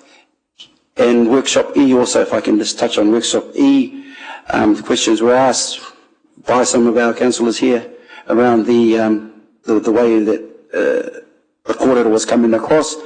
And I put that down to not having the sufficient time to really dive into it like we had. So I can assure you that when we dived into it and the Workshop E reputation came forth, they were well known to our external advisors, our consultants, and they've done some magical things with other places in terms of museum exhibitions. So look, it's pretty straightforward. We are just supporting the idea so we can get a concept down on paper, and this doesn't mean we can't feed back more information to actually whakakiko, as I call it, whakatinana, some of those things into the concept moving forward. But it's really important, I think, because time's of the essence. I think I just want to assure all our councillors here today that it was quite rigorous, and there were questions asked. In fact, if I go back, Professor or Emeritus Professor Ngahuia Te Awi Kotuku wasn't actually sold on the idea at the start of the meeting. By the end of our wānanga, she totally got it, and she's 100% on board. And I can attest to that because she and Raywan actually sent in supporting documentation to say just that. So, thank you, Councillor Barker and Waru for that commentary from the PS3 group. I'm just going to take a couple more questions and then I think we'll break for morning tea at 11. So, Councillor O'Brien, does that answer your questions that if we provide the opportunity next week, the feedback will be taken on board and there will be an opportunity for councillors to ask more questions, be given more detail around the other areas and to provide feedback? Thank you. It does, Madam Chair, and I appreciate and thank you for your leadership on this. I just would, if you don't mind, I'd just like to touch on something that Councillor Waru says, which sort of cements my concern is, on one hand, we're endorsing the 100% concept design to allow our group to go out and seek funding. Yet, on the other hand, we're saying, well, we still may take feedback which could potentially substantially change the concept design. We're going out to funders and showing them. So, yes, on one hand, you've alleviated some of my concerns, but on the other hand, Councillor Waru's just reinforced another of mine. So, I probably won't be much more of help on this if I articulate it as best I can. For the debate, I think Councillor Waru was just trying to clarify the situation, so I'll take a couple more questions. Your Worship, did you have a question? Sorry, yeah, Thank you very much, and I do appreciate that today is essentially just about ensuring that we can progress, and we will be progressing with Workshop E, then with the detail later. My question is really regarding the risk of the $40,000 that needs to be, that has been donated, $40,000 that needs to be spent by August. Now I know we are coming back to the June council meeting for any sort of approval on financials, and I just want to check that if the team believe that we have enough time to complete what's necessary for that for a payment to be made to ensure that we can retain that funding. Kia ora, through the chair. We're expecting to come back to council in June for with our funding update and a decision around that. The June decision would be the drop-dead date in terms of affecting any further funding beyond that point. So if the decision was not to proceed, that would definitely affect that funding and probably some others as well. Thank you. Okay, thank you. Councillor Patterson. Thank you, Madam Chair, and through you. Just my questions lie with, you touched on flow being a really important part of the exhibition design. So when you look at the building itself, as far as the revenue goes, probably you'd have to say the building would be the number one draw card, then the exhibition, it's talking about a hierarchy, I guess you could say, then the next revenue earner would probably be the merchandise, and then our cafe, if we can go with the cafe concept. So my concern is, from that walkthrough that we had, there was also talk of a massive, impressive sculpture being included as part of the first impression when you walk in the doors. However, the flow of leaving the museum to go through the merchandise area, to me, I'm concerned about. So I know you talked about that being presented to us next month. I'm concerned that if we vote on this, that is probably one of the key cornerstones of our revenue, that if we don't get that right, then we may be leaving ourselves open for potential revenue loss because we didn't get the flow right. Through you, Madam Chair, we have engaged some consultants to look into the costings around the retail and the cafe operations specifically, but included in that is where's the best location for this. So we do have an opportunity in that next design phase to make some changes or recommendations should we need to, in terms of if it comes out that it's less than ideal. Thank you. Can I just add to that in terms of the sculpture? I think the sculpture that you're talking about in the foyer, it's actually the proposal is for it to be suspended, so it wouldn't actually interfere with the visitor flow. That's the concept. I understand that, but when it comes to must-haves and budget restraints, that's a pretty expensive, nice thing to have. Yeah. Thank you. Okay, thank you. Councillor, one last question, Councillor Lee, then I'm going to take the morning break. Yes, that's a point of clarification, really, Madam Chair. The recommendations that are before us don't appear to be consistent with these verbal promises that we can talk about it later.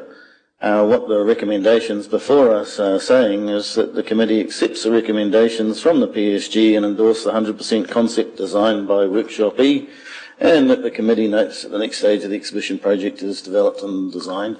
Well, having a look at the sections listed here, we've got 7 out of 11 sections that are dedicated to this emphasis on Te Arawa and Ngāti Whakaui. So I would be wanting to see that a little bit more balanced before I was in a position already and willing to vote in favour of that. Okay, so Councillor Lee, I think we'll leave that for debate. I think what you're raising is a debate thing. It's not really a question. Well, it's a point of clarification, because what we can't do is vote for a recommendation that's inconsistent with what you're promising us from the table. Perhaps if I take the morning adjournment now, I'll look at that recommendation, because it could be subject to a further workshop being held with councils or something like that, some opportunity to provide feedback. What we'll do is we'll break now. We'll come back at 20 past make it 11:15. I'm just mindful of time, and we'll continue with the motion and the debate at that time. Thank you.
So I think we've had an ample opportunity for questions to the staff, and we now have the recommendations in the paper, which, as we've discussed before, we think that there should be an opportunity for councillors to complete the walkthrough presentation with Alex and the museum team next week, and for councillors to have the opportunity to provide some feedback directly to the museum team. So I'm wondering in that situation if we could amend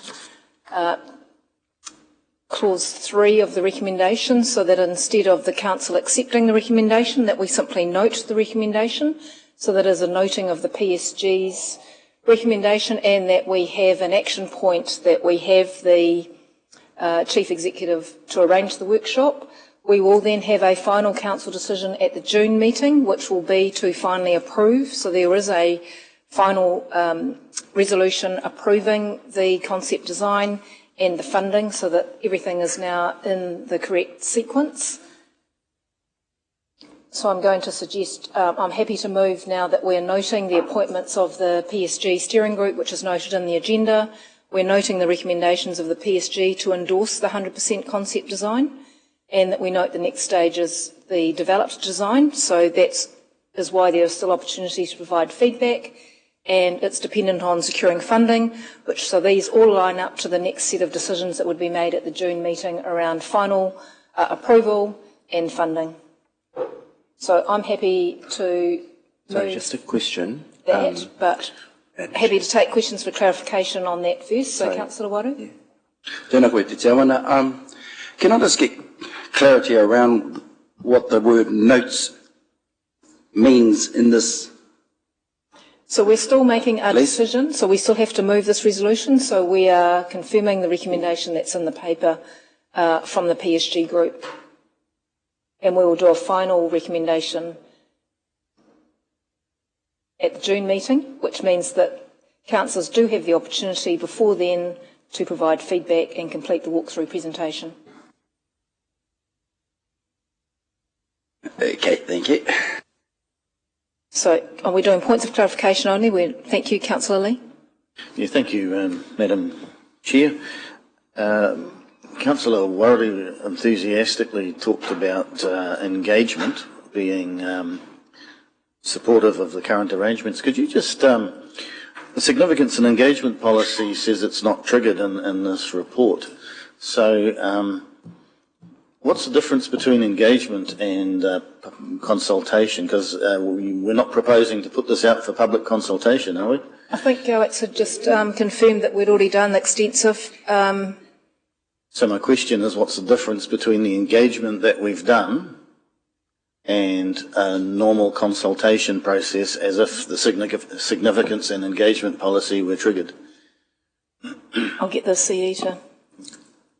Madam Chair, let me try and untangle that. So the significance and engagement policy indicates the level of consultation and engagement we have with the community on a topic, rather than every specific decision in order to implement that topic.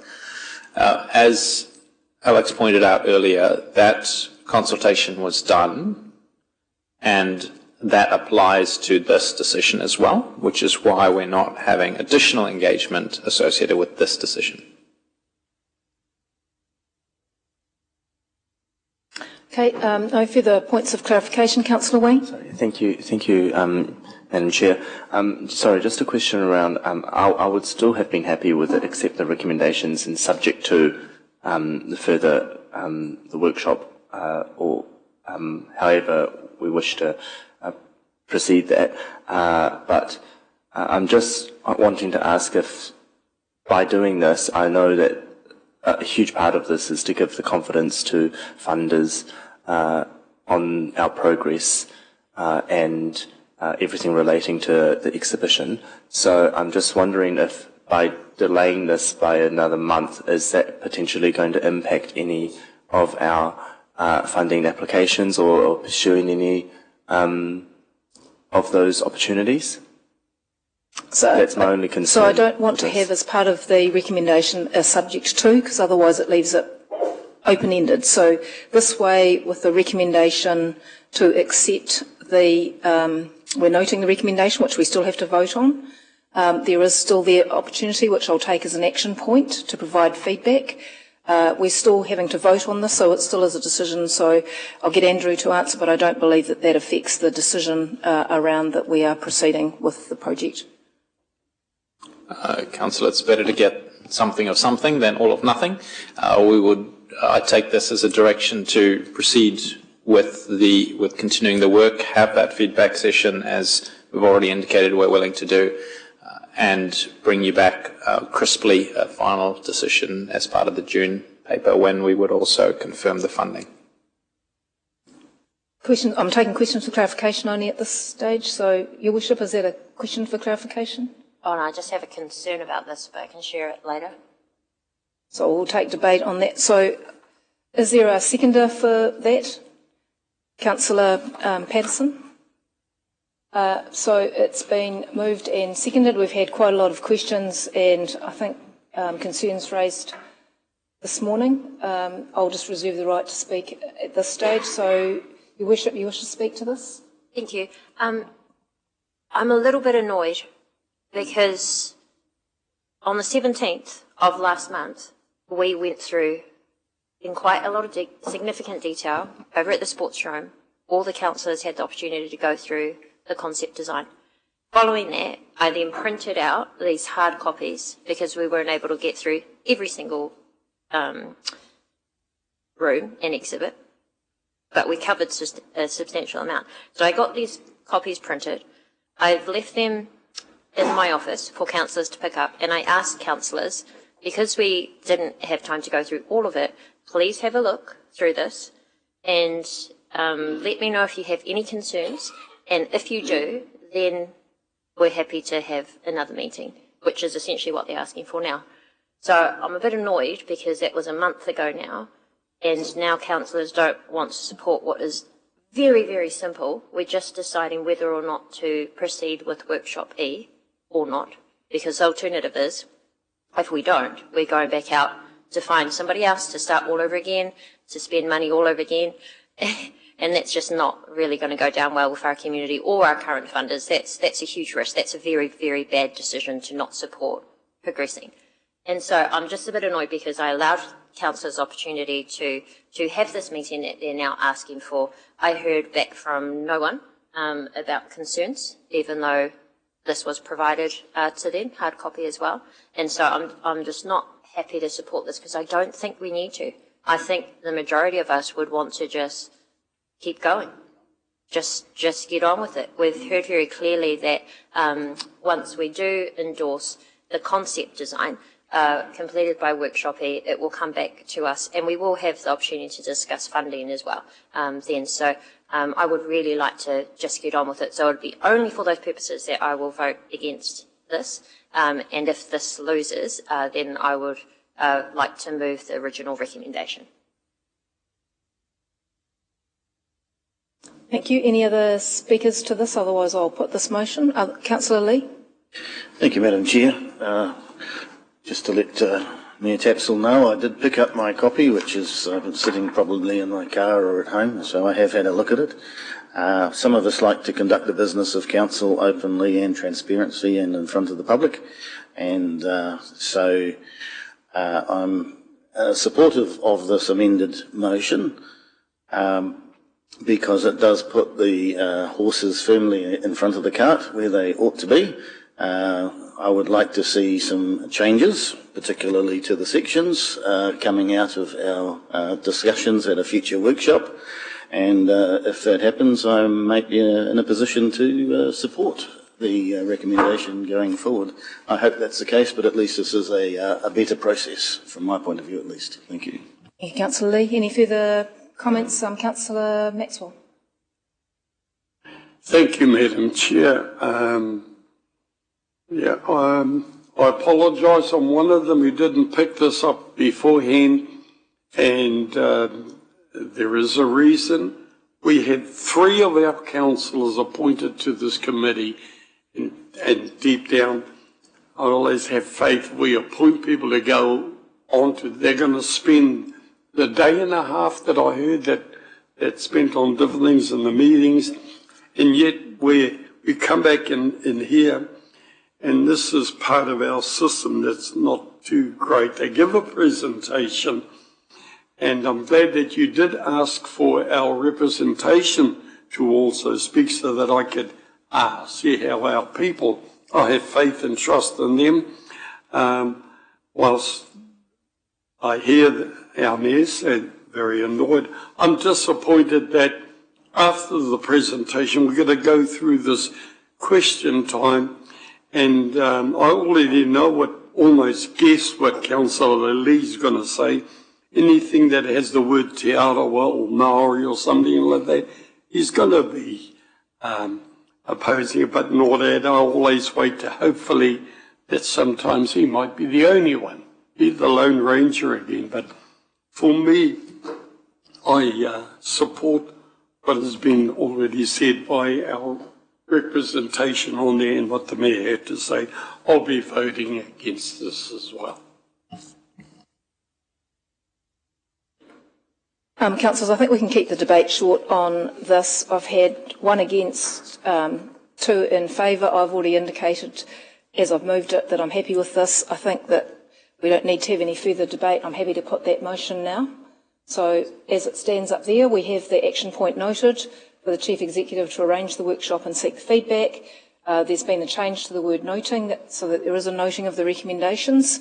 So all those in favour, please signal aye.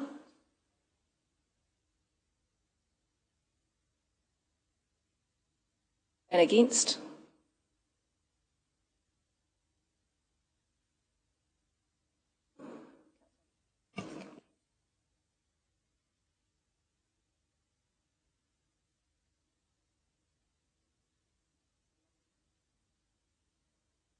The motion is carried. Thank you.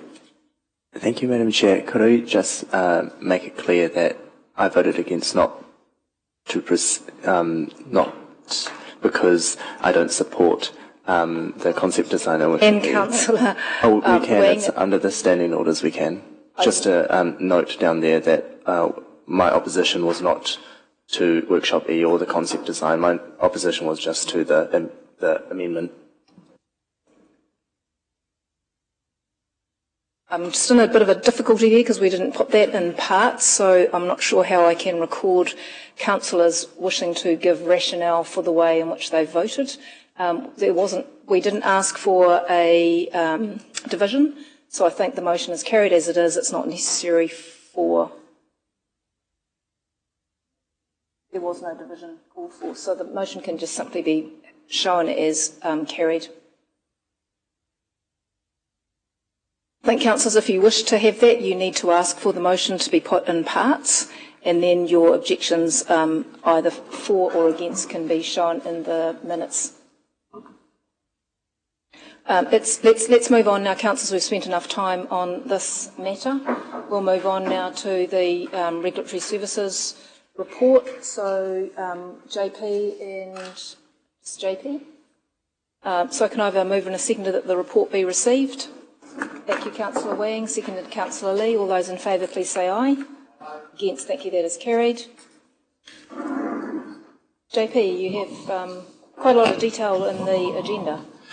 Yes, good morning, councillors. Yes, this is just a chance then to see sort of some of the other parts of my team. So this is the regulatory functions. So you've seen there's a lot of our internal measures about some of the licensing functions that we are expected to discharge, and then just some additional information there on a number of particular areas. So, councillors, without spending too much time, because I'm sure there's some questions that will flow out of it, I'll just highlight that in a number of areas our inspections are behind for the year.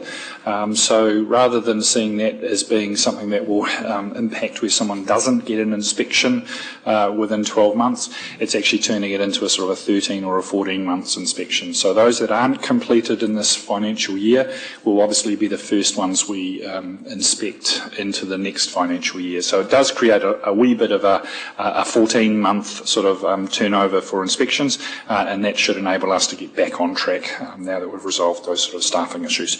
So happy to answer off any specific questions across the report. Madam Chair.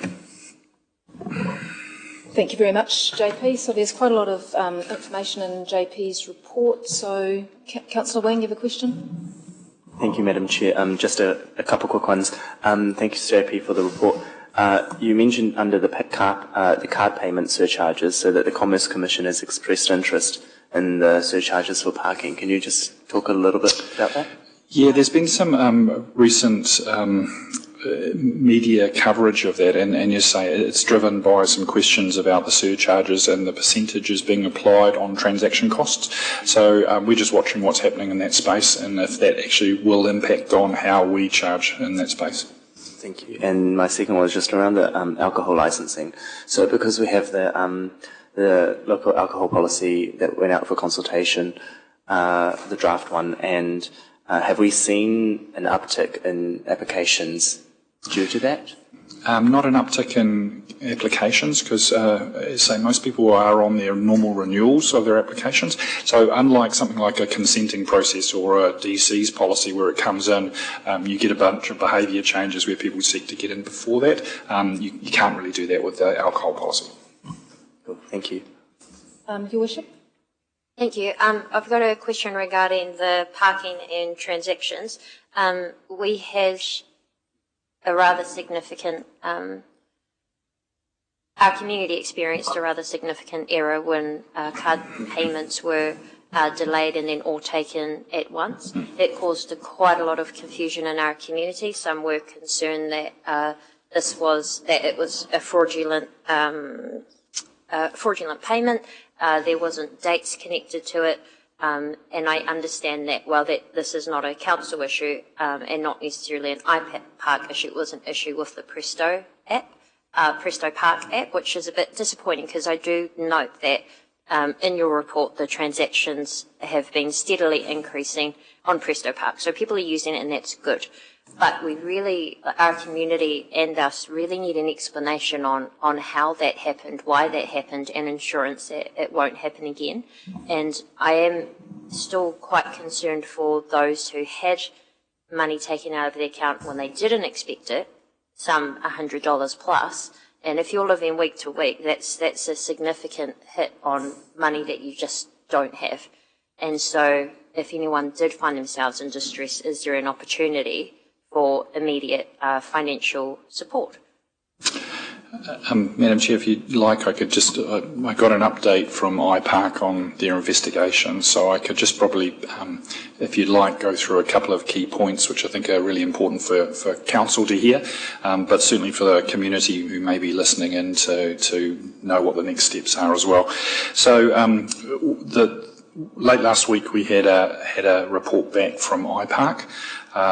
So they've undertaken an initial investigation. So they've gone back over all financial transactions going back to July 2024.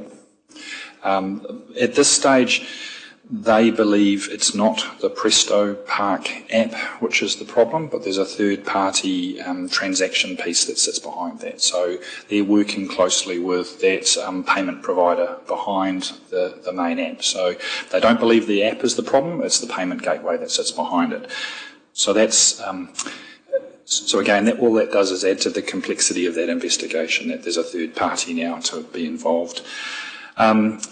What they've found, or believe they've found, from looking back at the approximately a year-long set of transactions, that all transactions were legitimate, but there were some batch delays. So I think that was one of their first concerns from a number of the members of the public was, are these legitimate transactions or not? So at this stage, from their initial investigation, they believe all the transactions going back to July of last year were legitimate transactions.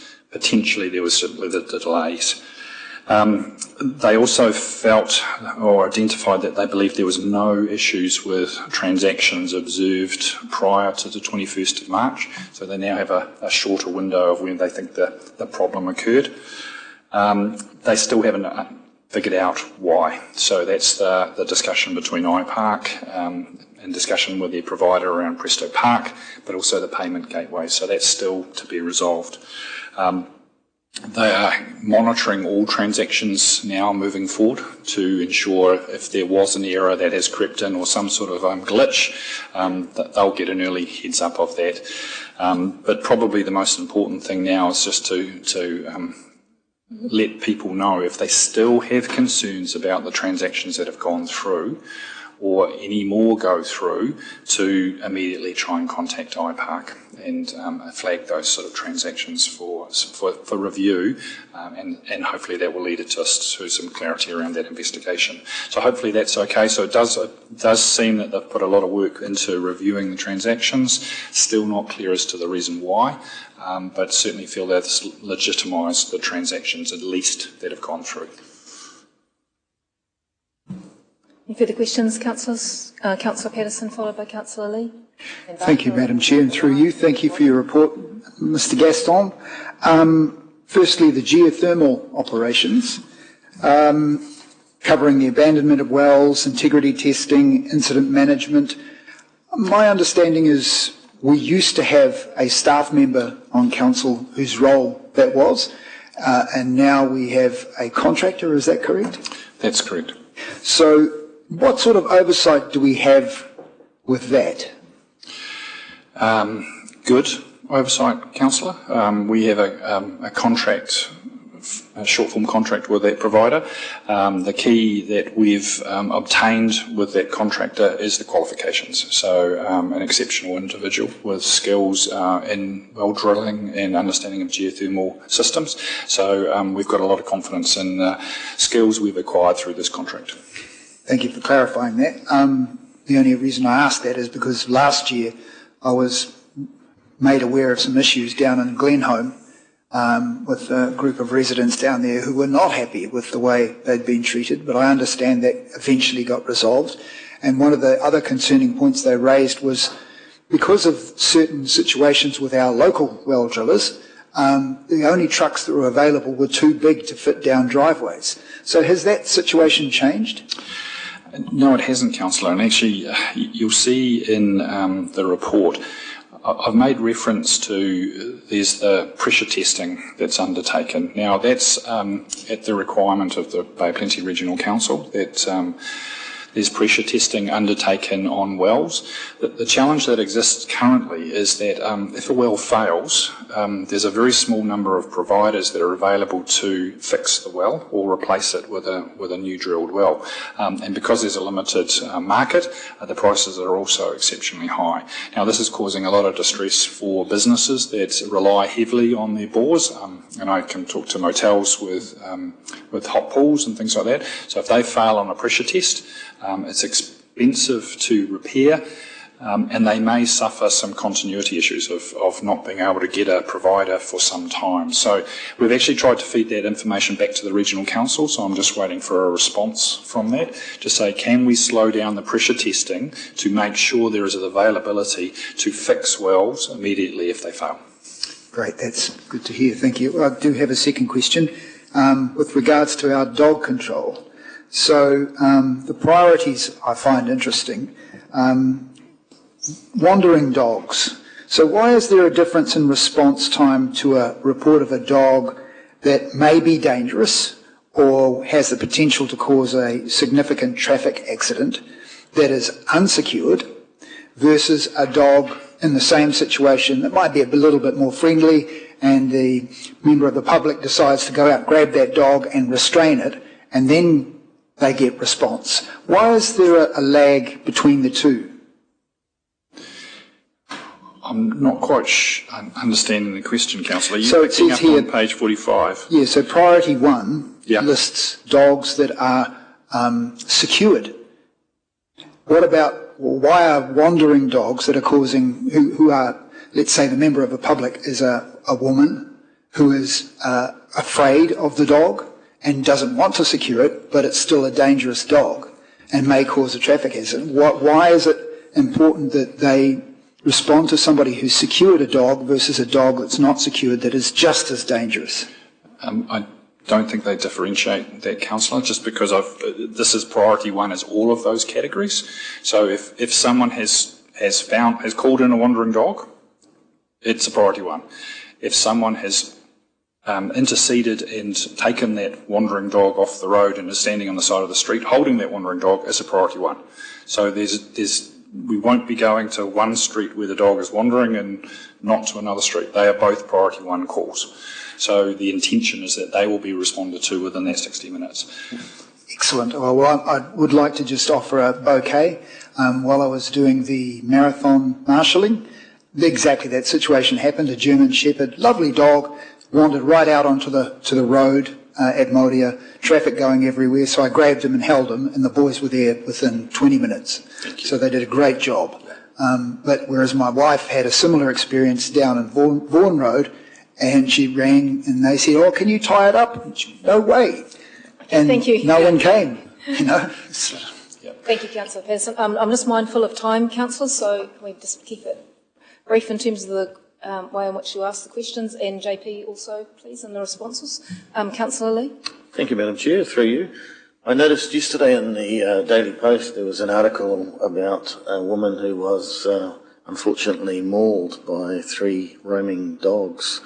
She remains fearful of ongoing danger as she continues to see roaming dogs on Rotorua. Could you offer any advice or provide any feedback about what's happening from Council's perspective in that respect? Look, I look at Rotorua Notice Board, and I've asked my staff to keep looking at Rotorua Notice Board. There's often postings saying, here's a picture of a dog wandering around. I think people just need to realise that a wandering dog has a risk to cause serious harm to people. And if they see a wandering dog, don't just post a nice photo of it on Rotorua Notice Board saying there's a X-dog on such and such street. Please call so we can go and pick it up. Most of the harm incidents that occur in our city are because of wandering dogs, period. So we need to get them. So we just need to have that information given to us as quickly as possible, and we need to respond to that and treat it as a priority one. Thank you. Phone up 348 4199. Is there a direct email address to the dog control? If there's not, I'm sure you just go to our normal customer centre and it'll be patched through to the staff, and even on those on call. Okay, thank you. Just one other very quickie. On page 52, it just says here there's a rebate for something, but it's left blank for $10. Do you know what that's for? I should, Councillor, and I can't remember, so I will come back to you with an answer. Okay, thank you. Councillor O'Brien. Thank you, Madam Chair. Through the Chair, thank you, JP, for your comprehensive report. Just to follow on from my fellow councillors, priority 1 not met, nearly 44%. What's the action plan for that to try and improve that? You'll see there's 2 parts to it, Councillor. Is A, we've got to make sure we respond within the 60 minutes, but actually one of the challenges we've got is actually accurately recording the time. So we're having to show what has been recorded, and we've got a wee bit of a system deficiency that we need to make sure we can accurately do that. So I think the answer is above 44%, but when we look at our absolute numbers that come through our system, it's 44%. So there's 2 parts. We've got to make sure we're confirming our responsiveness and an appropriate number of teams out there to deal with those. And secondly, is our system properly recording the times? And we've got the 2 issues. Okay, could I just ask, so what's the actual actions to progress those forward? So, Councillor, we're looking at our deployment to make sure we've got sufficient vehicles to ensure we've got the 60 minutes, so we should have. So it's making sure that the vehicles aren't off the road or parked up at the pound or somewhere else. So it's making sure we've got that. So we're reviewing how many vehicles we have on the road at those critical times. And second part is, are we recording it accurately? So we've just got to change our system. So two approaches. And thank you. And just for, because we're short on time, could I just follow up on Her Worship's question? Who actually discovered the fault with the app or the third payer? How did that come about? Unfortunately, it was the public. So my understanding is that that was flagged as an issue, that those transactions had come through, and at that point it was the gap between what was happening in the financial transactions behind the scene was identified, and that led to the investigation. Thank you. So could I ask the third party, the finance provider, if I can call it that, that's nothing to do with council though, is it? It's the IPARC selection? There's two financial backing providers that work do the financial transactions behind almost all online transactions in New Zealand. Windcave is the largest provider, and that's who in this case, is the issue is with Presto Park to Windcave. Councillors, we do have another session this afternoon, which we may be running late if we carry on, because we've still got quite a lot of the agenda to go through. So if there are parking questions, we could perhaps just leave them till this afternoon. I've got this side of the room. I'm sorry, Councillor Patterson, I've already come to you before, so I'm going to take, I think it was Councillor Barker, you indicated you had a question. Thank you, Madam Chair, and actually part of my question has been answered. Thank you, JP, for your report. It's actually largely around the animal control, because there's obviously been a marked increase in the number of priority 1 incidents that we've been recording and reporting lately, and I have been the recipient of multiple concerns and reports from the rural community particularly, noting that the team is doing a great job, and that you have noted that you're looking into the resourcing with regards to transportation to make sure that's addressed and our response time is better. Do we need to look more strategically around how many animals we can hold in the pound, what the capacity in our pound and those kinds of things as governors? We are on track, or do we need to be looking further into that? Thank you, Councillor. You actually supplied us with some budget to do some pound upgrades in this financial year, so we're currently undertaking those works currently. Right, thank you. Councillor Maxwell. Thank you, Madam Chair. I'll be as quick as I can. The question I've got is on local alcohol policy, page 39. We received a total of 144 written submissions. Council staff are now processing them all. The question I have is, when does this come before us for a decision? Just hand over to Greg on that. Thank you, Councillor Maxwell, and through you, Madam Chair. So on the 11th of June is when we will be discussing, the local alcohol policy deliberations and feedback. Okay, Councillor Watto, did you have a question? Kia ora, Te Tiamana. Just very quickly, kia ora, JP, thank you for your report. Mine is in regards to the dog registration compliance. 850 infringements overall, and I see that what is about 300 odd compliant now. What factors, I suppose, come into it in terms of why people aren't registering their dogs? Look, I would say economic. That's been the driver. We've heard concerns about the level of our dog fees, which are actually still reasonably low compared with other areas, though we have done the standard increase. So economic is the first and most significant pressure point. No other factors? I think there's some general behaviour issues about registration in general, but probably I would hope that at least we could put most of it down to economic. Is it possible that some dogs may have passed away, they just haven't notified the council, things like that? Oh, 100%. There's always a percentage of that. Generally, that's the smaller percentage, Councillor. It's generally the economic inability to pay the fee, which is generally upfront. Thank you, JP. There you go. Madam Chair, was quick. Thank you very much. JP, just one quick question. There is quite a lot of KPIs that are not met around various inspections. So maybe if you could just provide an update just to reassure the community that we are getting on top of the inspections, in particular for things like food safety and funeral homes and things like that. Yes, Madam Chair. Again, we're not missing these inspections, so it'll just take us slightly longer to get through our annual list. It might take us 14, 15 months to get through them all. That just resets the date for those annual inspections. So we're trying to get back on top of those, and it wouldn't be more than a 14 or 15 month inspection period rather than 12. Okay, thank you. Councillor Patterson. Very quickly, Madam Chair, thank you. It's just regarding what you were just talking about. Councillor Wang and I were just looking at this food verification graphs. They look back to front. So the KPI 32%, then 27, then 15, then 12. It's getting worse, not getting better. So it just seems to me like the colours are around the wrong way. Shouldn't the KPIs be improving?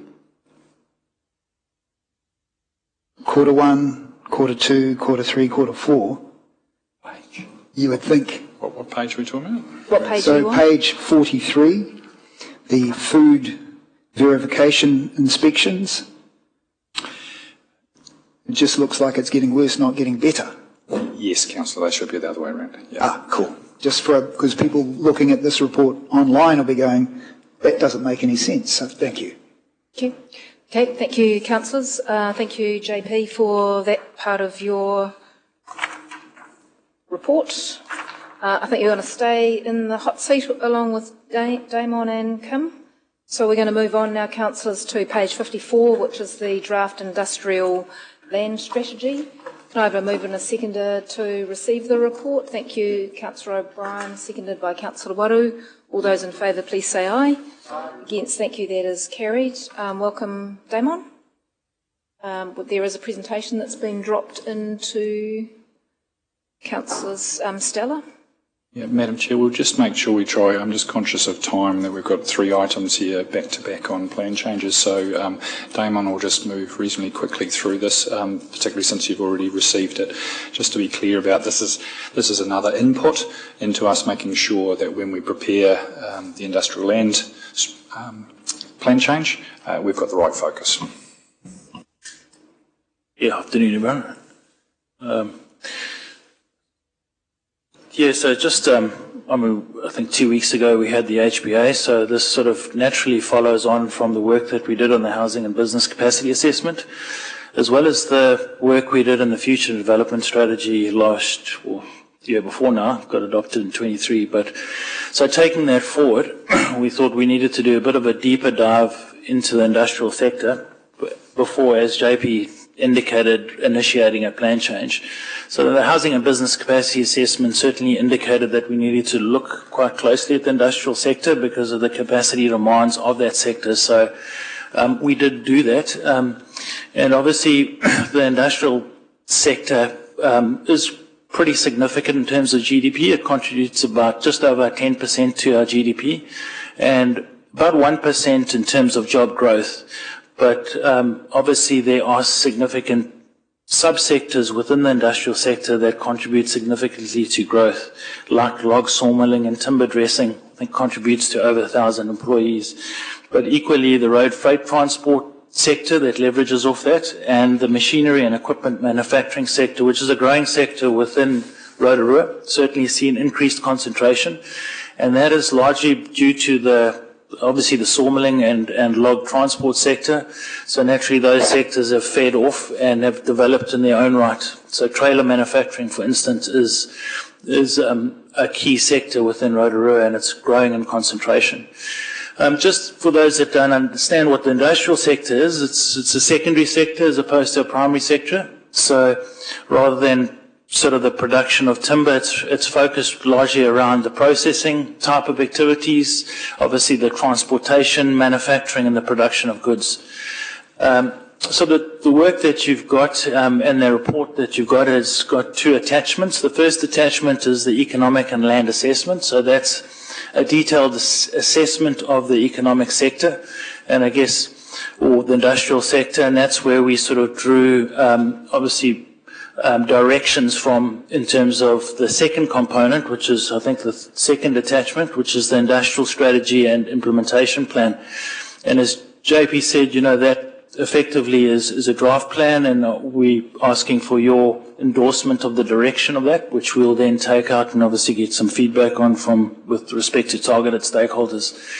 So just going back to the HBA, and this is just sort of a recap, I guess, on what we showed you 2 weeks ago, is that if you look at our industrial land demand, there's been growth within that, and more recently about 1/3 of our non-residential consents have been with respect to factories and industrial buildings, so we're seeing some short-term demand. But if we look at the long-term business demand, we need to provide effectively 100 hectares of developable land to service our business need. A big component of that is in that pie chart there relates to industrial type activities, and I think as I mentioned in that previous presentation around the HBA, that's particularly significant because industrial activities require more land just by nature. so they're generally land intensive, and they can't be accommodated like retail and other types of commercial enterprise in mixed-use configurations. So in other words, above residential or other types of topologies. So just in terms of opportunities that we identified, I suppose we got a heads up in our first HPA iteration during 2021 that we needed to provide more opportunities for industrial development. So what we did is we identified about 132 hectares of future greenfield opportunities for light industrial and logistics activities. So you'll see on that map there, all those orange areas are existing zoned, if you like, industrial locations. Peko Block is fairly underdeveloped, so there's obviously opportunity there. So if you look at the southern portion of that map, if you're looking at State Highway 30, in between State Highway 30 and State Highway 5, obviously, but I think a key thing is that obviously we needed to provide more light industrial opportunities. Peko Block has been configured largely for heavy industry, and so through that process we identified a chunk of land which is between just south of Rangatira, sort of between State Highway 36 and State Highway 5 going out to Hamilton, to try and incentivize the relocation of existing business, well, I suppose businesses would have an industrial nature out of the town of Rangatira to provide for obviously more commercial type activities. And then I think quite significantly provided or identified opportunity on State Highway 30, which is just north of Eastgate Business Park, where the aeroplane is there, so obviously across the road from the airport, and south of Eastgate Business Park, sort of, I guess, identifying a bit of a future east side industrial hub, if you like. That being quite important, being located on the east, obviously, because of the logistics corridor through to the port, and by far that was the interest through engagement with business stakeholders to be located on that key freight route, but also quite importantly to try and incentivize in a soft way, noting that businesses have existing use rights out of locations like Napuna that have had reverse sensitivity issues concerning businesses or businesses with an industrial flavour along, for instance, Vaughan Road, that are competing with residential interests, and obviously the location of a cultural village there as well. So the best way to obviously create an incentive is to provide alternative land. The other issue is that if you look at Ferry Springs, for instance, there has been, I suppose, industries there that have located piecemeal sites as opposed to one key site for development, and their growth has been a collection of sort of smaller sites, which is not as efficient as obviously moving into a bigger site. So, and those are those key locations dotted there in red. So locations which are suboptimal for businesses to grow. So obviously we've got businesses that are currently operating there, and we need to create incentives for them to locate out. So the key thing around the strategy was really to I suppose leverage off the competitive strengths that we've got within Rotorua, sort of certainly focusing on logging, sawmilling, and our bio industry associated with, I suppose, sign, as you can see in the picture there. So we've obviously got innovation opportunities within that sector, but naturally trying to facilitate the growth of the sawmilling side as well and the processing side. Associated with that vision is a number of directions that we developed, which really just focuses a set of activities in order to ensure that obviously we give effect to the long-term growth of the sector. So the first one, direction one, is really around facilitating industrial growth, and that's particularly around the forest and wood processing value chain. And I mentioned some of that is providing additional land options. So in other words, rezoning additional land for processing activities, particularly in the light industrial and logistics space, but also providing an incentive package, if you like, to encourage businesses to relocate from suboptimal locations. The second direction is around investment and innovation in the bio-based industries, and that's working alongside, for instance, science and seeing how can we grow the potential of science, not only in the innovation side, but in the production side, and create a sort of a park that creates an incubation for industries that have bio-based potential. Direction 3, looking at iwi and hapu aspirations for industrial development. Within our urban footprint, we've got key iwi groups that have significant land holdings. So obviously the first point to mention in that respect is working alongside the Peka Land Trust and ensuring that their land development, their, I suppose, capacity that's already been provided through zoning is fully utilised, but also working with the likes of tribal lands, Ngāti Whakaue, which has got those existing sites, which is south of the Eastgate Business Park, and also that site south of Rangatahi, to really see how can we maximise their potential for industrial development, but obviously working in with their own aspirations for development. And then direction 4 is looking at supporting exploration and development of new industrial areas. So we know that there's a keen interest through engaging existing industrial players for sort of freehold land options and also to expand the existing industrial premises.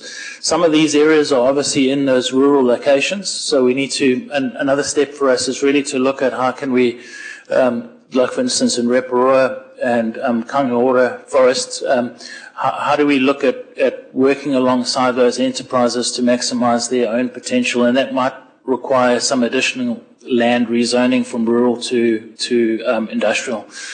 And then direction 5, looking at encouraging the development of heavy industrial activity in areas away from the CBD and surrounds. And I've mentioned that. So that's both by providing rezoned land opportunity, but also creating some incentives, obviously working with central government and potentially through the regional deals process to provide, I suppose, relocation packages for businesses that might want to move out from existing locations. And that's an area I guess we need to explore quite closely with Rotorua NZ and those that are working on the incentive side of things. And then lastly, direction 6, which is unlocking latent opportunities and addressing challenges holding back growth within the industrial sector. Well, in that respect, we said, look, aside from some of the big, I suppose, obvious constraints around energy, so working closely with Unison around looking at how we can obviously provide more power in existing sites like Peka, even Sion if we had to take that further. How do we ensure that we've got sufficient power from the existing grid or national grid? The other issue is also working quite closely with sectors like the manufacturing sector around talent attraction. So that would be working closely, I guess, with RNZ and obviously educational institutions to ensure that we don't have a leakage of potential students that sort of that move out to other institutions outside of Rotorua and don't come back, but also attracting talent in. So just in terms, very quickly, because of time, I suppose our priority focus actions, and I'll move through those fairly quickly. One is really facilitating the development of existing zoned locations. So I mentioned the Peka block, so that's really the heavy industrial space. Looking at, I suppose, more attractive, for instance, leasehold options, kind of flexible leasehold options, because one of the constraining factors for existing businesses is that security of tenure. So, that's something that obviously we work quite closely on, and I mentioned the energy-related issues. Also looking at how we provide more capacity for light industrial options. I mentioned that there's some industries, like particularly in the trailer manufacturing sector, that have acquired sites over time and are looking for larger sites for light industrial activity. And also we've got push factors as well. So we've got reverse sensitivity issues, as I mentioned, in locations where businesses are saying, look, due to noise and odour, we would like some of those uses to migrate out. And then also in our innovation zoned land, so for instance, Sion, looking at working quite quite closely with them because of the significance of the wood sector and wood-related and biomass sector to say, look, how do we leverage off the innovation that we've got and the competitive advantage that sort of Scion plays in that space. Obviously, I mentioned addressing the key industrial constraints. I mentioned energy, for instance. Zoning more industrial land, obviously, is a key focus of us going forward. And I think following this piece of work, once we've done some engagement and developed the roadmap, we would obviously come back with a scope for an industrial plan change, which looks for at the rezoning of additional land. And mentioned, obviously, not only looking within our urban footprint where there's significant demand, also looking at the opportunities that sit within our rural locations which are closer to source. And then to provide a comprehensive zoning framework, I think quite importantly is to revisit our plan with respect to the whole business spectrum, if you like, look at it at both our commercial, from our commercial centres and our city centre through to our industrial locations to ensure that we've got appropriate zoning. We've had challenges with the existing zoning at the moment. We introduced an Industrial 1E zone quite a while back, which allows a lot of flexibility, and it was produced to provide a buffer between, I suppose, commercial activity and industrial activity, but what's happened over time is we've had commercial activity bleed into the Industrial 1E zone, so we need to potentially tighten up on that going forward. I think that's also in the context of the reform process that's going to take place, so it's a plan change that we will need to address a bit later, because we know that there's going to be a standardised set of zones that may potentially be introduced, and we've got to make sure that we align to that. And just picking up on that, councillors, it really is asking you just with that sort of overview just to endorse that we talk to those wider stakeholders as opposed to the limited focused ones we helped create the strategy to date. Once we've got that in place, we've got a good piece of work for us to embark on doing our plan change, but also we're working very closely with Rotorua NZ as an economic development agency to make sure we have those other incentives in place. So at this stage, just looking for your endorsement to take that next step. JP, I'll just get Andrew just to make a comment around that, because I don't have a decision motion here. Yeah, just looking for clarification on the paper. There isn't a decision to endorse. So are you looking for a formal one or it's an informal one here? Looking back at it, councillors, it's more of a giving you the information item that we are going forward. So we're seeking that feedback it is a draft, so we will come back with a final one. So again, it's just more of an update. Okay, thank you for that clarification, JP. Questions around this presentation then, councillors? Councillor Patterson, followed by Councillor Lee. Thank you, Madam Chair, and through you, thank you again, gents. Just the draft industrial land strategy, page 56 refers to the industrial vision for Rotorua. Who set that?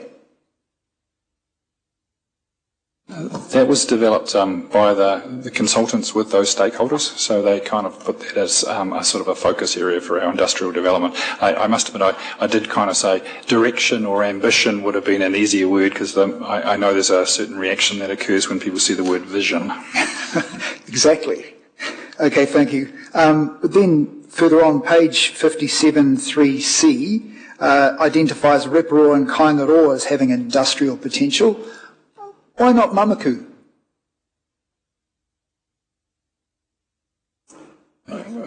I think the first bit is we actually have industrial operators in those Kaingaroa and Rotorua who have ambitions and have clear businesses on which to leverage. At the moment, we have a lot of vacant industrial land in Mamaku, so that's what we're reflecting on. Is there is expansion plans and there is focus. It's not excluding that because that land is available. So potentially if somebody came to us and said, we want some land that's 20 minutes from Rotorua, 5 minutes from State Highway 5, you could say, well, we've got just the site. Okay, thank you. Councillor Lee. Thank you, Madam Chair. Through you. Thank you, gentlemen, for your reports and all the homework. Pick a land trust. Facilitate the development of heavy industrial, light industrial and innovation zoned lands. This includes supporting the Pika Land Trust to promote and communicate the value of flexible leasehold options. I was reviewing this industrial sector economic and land assessment on page VII of that report. It says, although there is land in the Pika Block area, businesses interviewed expressed a reluctance to locate there based on the leasehold nature of the land. That was the feedback from those who were interviewed, and again it reflects their understanding. It's actually an action that's been picked up immediately by Rotorua NZ, who are supporting Pika. So they are offering capitalised leases, purchase and leasehold models as well. So they've got the full spectrum. So it's just making sure that information is available out there in the wider sector for those seeking to relocate either within Rotorua or to Rotorua. So it's just helping them sharpen up their presentation of the options that are available with their stage one. You said Pika was more suitable for heavy industrial, which I was wondering whether, if you put a major mill or something in there, that's going to require massive capital investment, which might not be conducive to a lease arrangement. I was wondering whether light industrial might be more suitable for Pika. I think, if I could, through you, Madam Chair, I think we've got to be clear that this strategy doesn't indicate council dictating to the private sector operators where they go, and if private operators can get a business case working for light industrial at Pika Block, I don't think there's anything preventing them from doing that. Is there an electrical shortage at Pika Block for heavy industrial? Is it? Yeah, again. When we looked at the power constraints, there are power constraints. So there's a process at the moment where we're working quite closely with Unison to understand what it would look like. I think the issue is it also depends on what enterprises you obviously attract. So some of the bigger players, as you mentioned, they require like 20 megawatts, which is quite significant. And we know we don't have that capacity currently, but there's a process, there's a work stream underway to look at how we can future-proof that.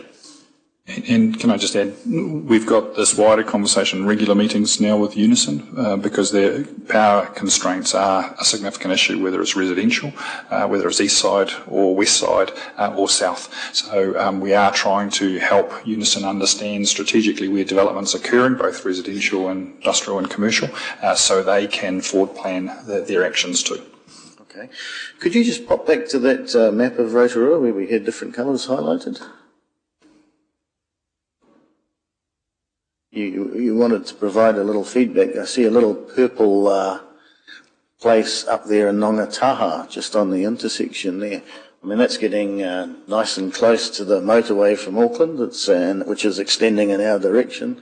And I see that's land with future industrial zoning potential. That little bit of feedback, that looks like an interesting location to me. Thank you. Thank you. Councillor O'Brien? Thank you, Madam Chair, and through the Chair. Thank you, gentlemen, for your very comprehensive reports. I won't go through the whole thing for time, but thank you. It's very encouraging. As I've voiced before, and I'm not going to repeat, you do know that I have concerns about us putting all our eggs on the east side basket. What my question will focus on, sorry, there was the previous slide that we just had up. When you say about consultation with stakeholders, could I ask, is this our normal sort of consultation? Or could you expand on that, how, if we approve this today, sorry, it's not a vote, but if you move forward with this today, who are you consulting? Who are the stakeholders? And if I could just break it down, I have had feedback, which I passed on to JP before. You know, I know some of the rural property owners out in Nongataha, for example, that northwestern corridor, who are saying, look, because of our nutrient requirements, we may be looking to change. So who are the stakeholders that we could potentially be talking to? Can I, we've had a narrow sector focus here, which was the key interviewees. When we go back out, we'll go back through the Chamber of Commerce and the relevant associations. So that might even include fed farmers, just because of some southern industrial areas. There's a fairly large wood processing sector. So we'll pick up on the offer of getting feedback from different sectors. The issue you've highlighted, Councillor, actually goes out of scope for us because we're actually running in line with our future development strategy. So we've done the comprehensive assessment of all sites. So we're tending to work inside the envelope of areas that were either identified within the FDS because they were the urban focus or footprint, or those that were existingly flagged outside of that met the kind of criteria of interest. So some of the areas that were talked about, I think we had them raised last time on the Hamilton Highway, were discounted because of either constraints or locations. So at this stage, we would be unlikely to revisit some of those sites.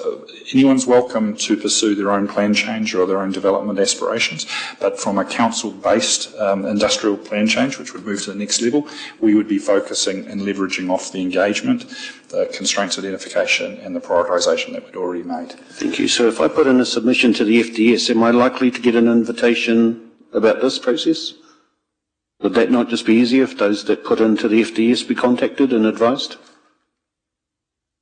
It's probably a relevant thing with those agencies. Yes, we could probably give them a highlight to say it's available for comment. Yep. Because I fully support iwi and hapu land being developed how they wish, and it's not for us to say, but one of the concerns I have heard from some developers is if they come to Rotorua, they want to be able to buy land. They do not want to be able to, they're not interested in lease some. Obviously there'll be others that will be more than happy to, and I do have some concerns just to make sure that we have those opportunities, or at least open minds as far as those connections go.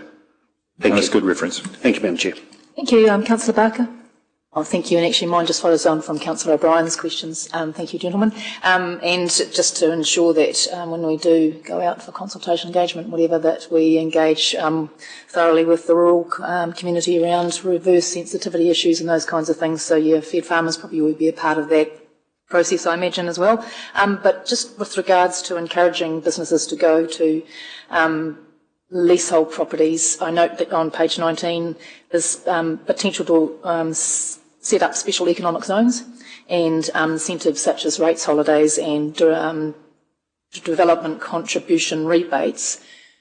There will need to be a balance there between us still collecting revenue as a council and, those. Do you want to expand on that further for us?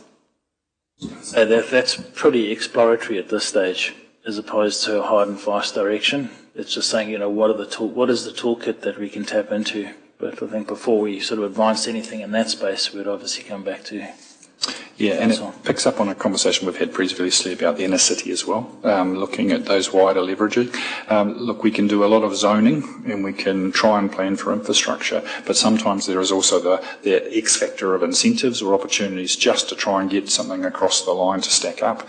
But they have to be judiciously used if they are applied, and that's a whole set of conversations that would need to occur around CBD. Or equally into the industrial commercial space. So all need to be balanced. Yeah, thank you. Thank you. That answers the question. Thank you, councillors. I think we'll bring this discussion to a close on this. So this is still a work in progress. So thank you very much, Damon and JP, for the presentation on that. We'll move on now to the update on the preparation of Plan Change 10. That's miscellaneous matters to the district plan. It's page 60. Can I have a move and a second that the report be received? Thank you, Councillor Lee and Councillor Patterson. All those in favour, please say aye. Aye. Against, thank you, that's carried. And welcome, Simon. Thank you, Madam Chair.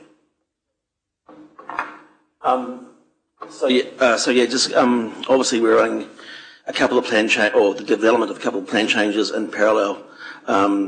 I'll talk about this one here first. So Plan Change 10, which we're calling the Definition and Rule Refinement Plan Change. It's what we're considering a minor in terms of the scope for this plan change. Essentially, what will be the purpose of the plan change? It'll be to address a series of technical, definitional and operational matters that have been identified through implementation and stat hearings and the usability of the plan by refining existing definitions and development practice. We're seeking to improve clarity and consistency by introducing new rules and new performance standards. And also, we want to undertake a plan change that will add value, noting the impending RMA reforms on the horizon. So in terms of what's in scope for this, as I say, minor plan change, we are considering, through the Section 32 report, we're considering the following: the tourist accommodation / boarding house definitions, the unit title definition and the rule aligning with the Unit Titles Act, reversing onto right-of-ways, the rule in the subdivision chapter, wireless telecommunications provision at the time of subdivision, and also we're seeking to align various definitions with the government's national planning standards as well. So we're taking the opportunity of through this plan change to address some of those matters.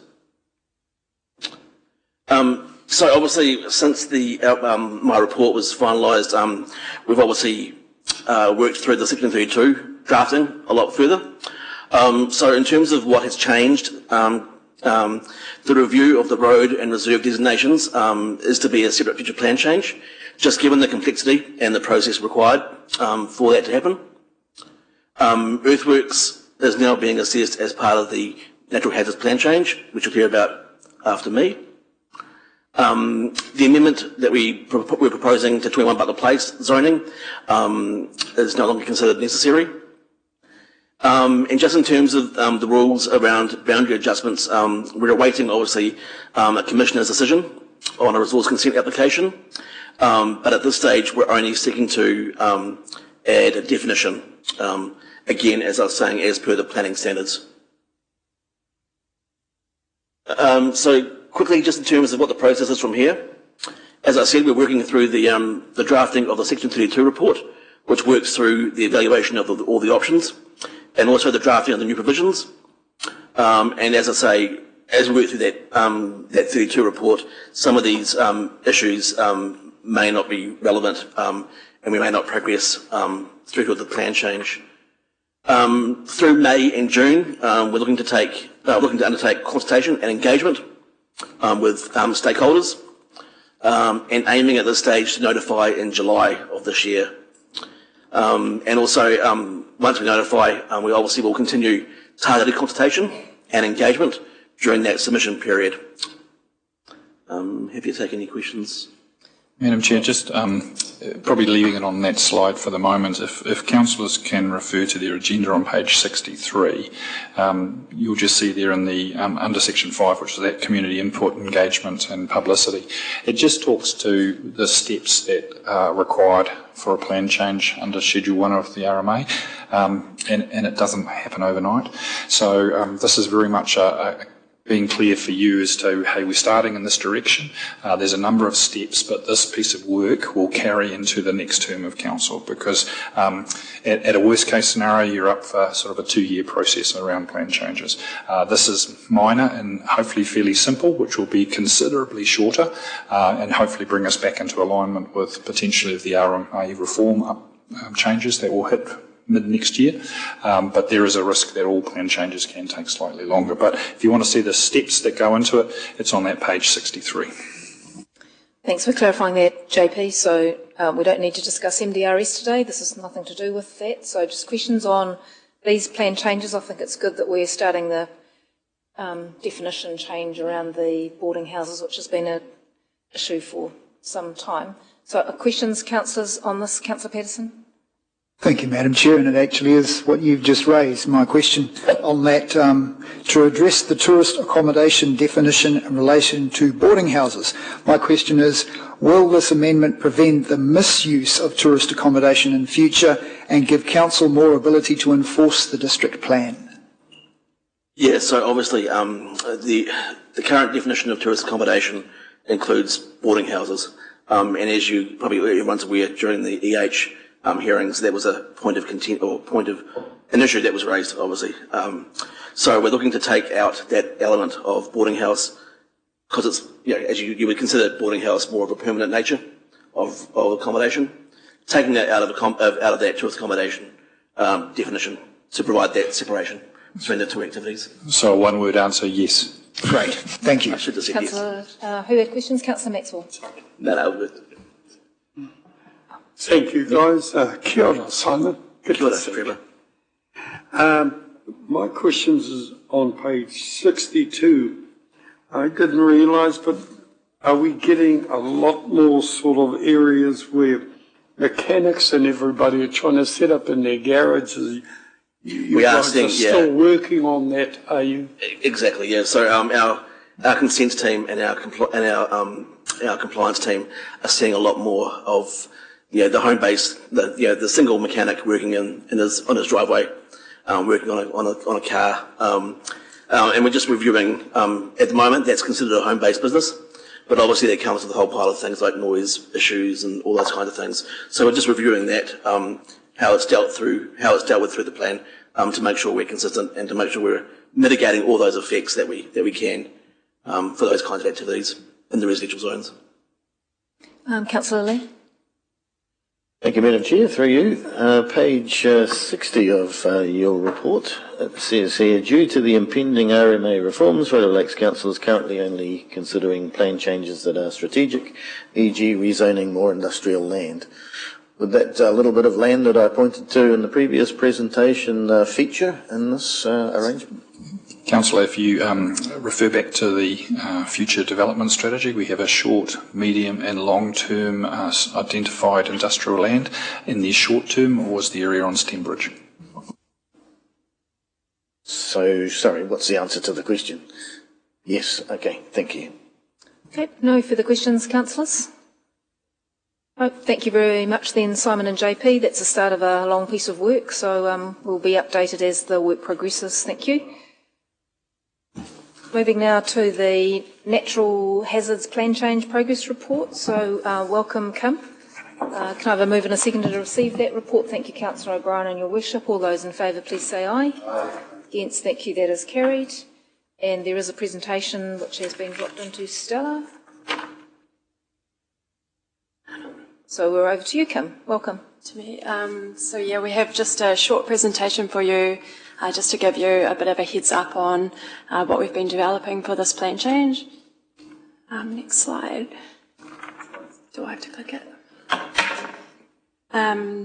So in terms of the background and the reasons for doing this plan change, there's several. I think one of the most significant ones actually is the change in hazard mapping that we've had in several areas, including active fault mapping, which you can see an image of there. There's been several new pieces of research, and it has meant that our district plan maps are no longer up to date, and that does have implications in terms of the information that we're providing to the public, and in some cases also the rules that apply. There's also been some different types of hazard information that has been commissioned, that's emerging. So this raises a question around whether we could better use this information and whether we need anything in our district plan to better use this information. There's also been inconsistencies between zones and between subdivision and land use, and this was actually a criticism in the flood review panel report for Ngongataha, and some of those inconsistencies have already been addressed through Plan Change 9, but not all of them because of scope issues. And then I guess underlying is the issue of plan review. It's quite tricky. I mean, it is a legislative requirement, but it's quite tricky in the context of RMA reform. But natural hazards are a significant topic, and by undertaking a review of them, it does assist us to meet our obligations and in an area that is of value, regardless of where the RMA reforms go. I guess, how do I click it? Right.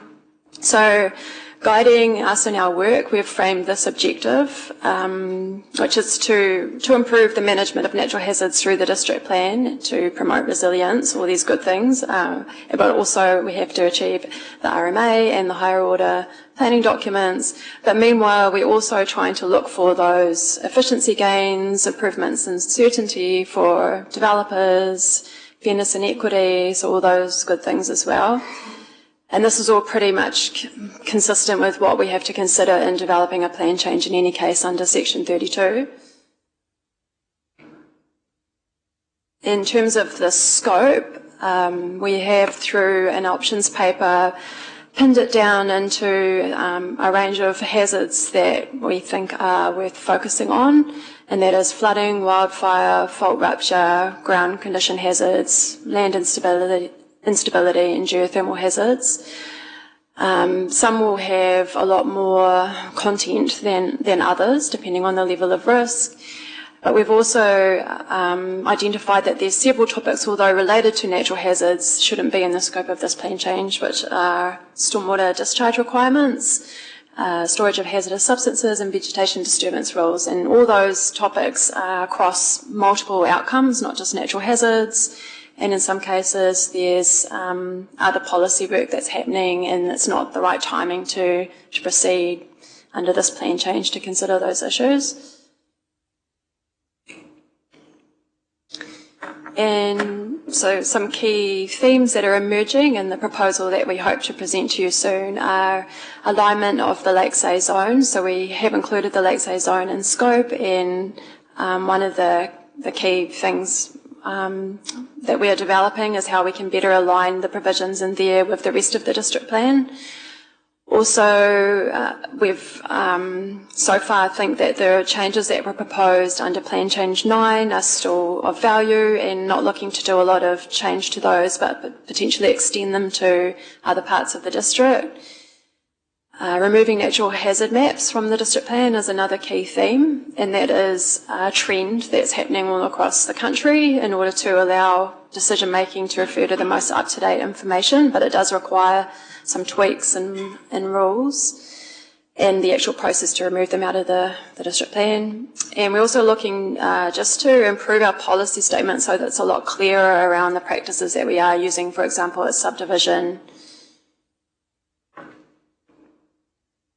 So the next steps are we are finalising the Section 32 to present to you shortly, and meanwhile we are receiving any last feedback from iwi on the draft plan change.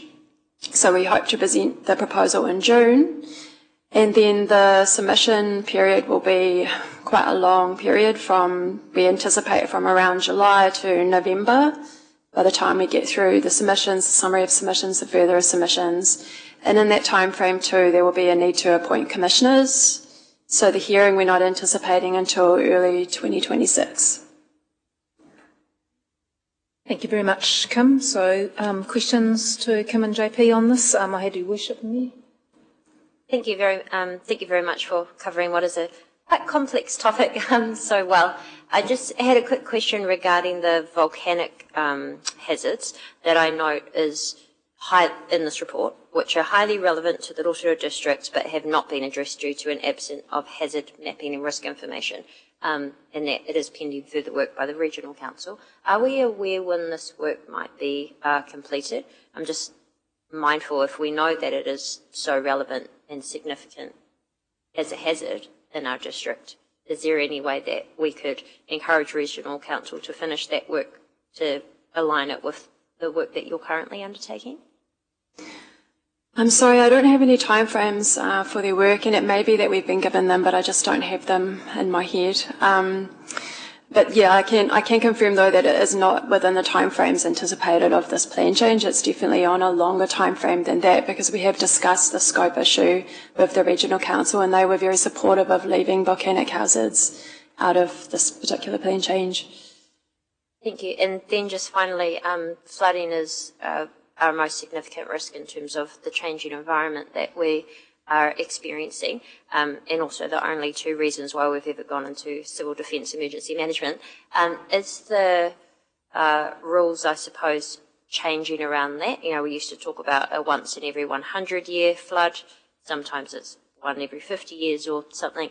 And obviously, we as a council are set to make significant investment into stormwater detention dams over the next couple of years. Is that, I suppose, are we anticipating any further significant changes that might also change the investment that's required from a council to manage these hazards once they're identified?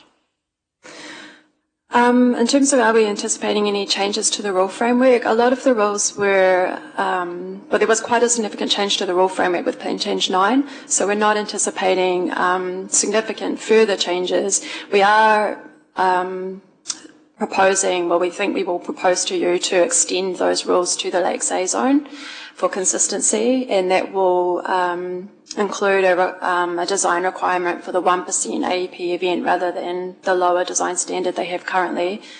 In terms of whether that will affect, I think the second part of the question was, will that affect stormwater management? I don't see personally that they're hugely linked in terms of what the design requirements are for building and then the design requirements for infrastructure. You want to add? I was probably just going to add, I think the key piece here, we're creating a bit more flexibility to have the most up-to-date flood modelling maps available in the plan. When they're embedded in the plan, you have a point in time. There's a lot of work, and we're proposing to do even more work with the Regional Council about just improving our flood modelling pictures. Now, that becomes the thresholds for consenting requirements. So that's the strength. I think we're creating an additional flexibility for us to be more responsive with updated plans more regularly. Thank you. And just finally, on that, I really appreciate that this comprehensive stormwater management plan is now complete. What is the difference when it comes to updating the natural hazards plan change now that it has been clearly identified that what areas we look after as a council and what areas the Bay of Plenty Regional Council look after? As an example, they are responsible for the rivers, the streams, the lake, and we already have seen the impacts of high lake levels as just one example. Has the identification of who holds the authority over that changed? Your Worship, maybe through the Chair, I can try and take that. The comprehensive stormwater consent, and again, it's called comprehensive, but we need to be clear that it's not comprehensive. It's actually existing. Yeah. It reflects existing discharges that we have, and it doesn't address future development. So let's clarify that definition. It does identify the distinction between our responsibility and Regional Council's responsibilities, both in terms of scope of work and the types of assets that they're responsible for and we're responsible for. Operationalising that is now an activity that sits with Stavros and his team, and they're undertaking that work. But certainly the consent gives us a very clear delineation of accountability for the Regional Council and for us, and we intend to use that distinction. Thank you. Councillor Patterson and Councillor Lee. Thank you, Madam Chair. Carrying on the theme of flooding, I didn't see any reference to it, so hence my question. Will lakeside properties close to shorelines be impacted by this at all? For example, the terminology managed retreat, all those horrible things nightmares are made of, so Parawai Road or Hinimutu, does that fall under a natural hazard? Management retreat is a topic that doesn't sit very well with a district plan because a district plan is subject to existing use rights, and really it's what it focuses on is new development because of its limitations around existing use. I think you're referencing there is flood zones identified on the edges of lakes, which then create higher building requirements if they're significant for floor levels and things like that. So there is that part of it. I think we've got a separate issue here of working closely with the Regional Council about managing lake levels within their consented heights. Okay, so just to be sure that this isn't going to then impose new restrictions on people that never had before, but it's only because of the recent weather events and the flooding that's occurred that now we could say this is a natural hazard, you have to comply.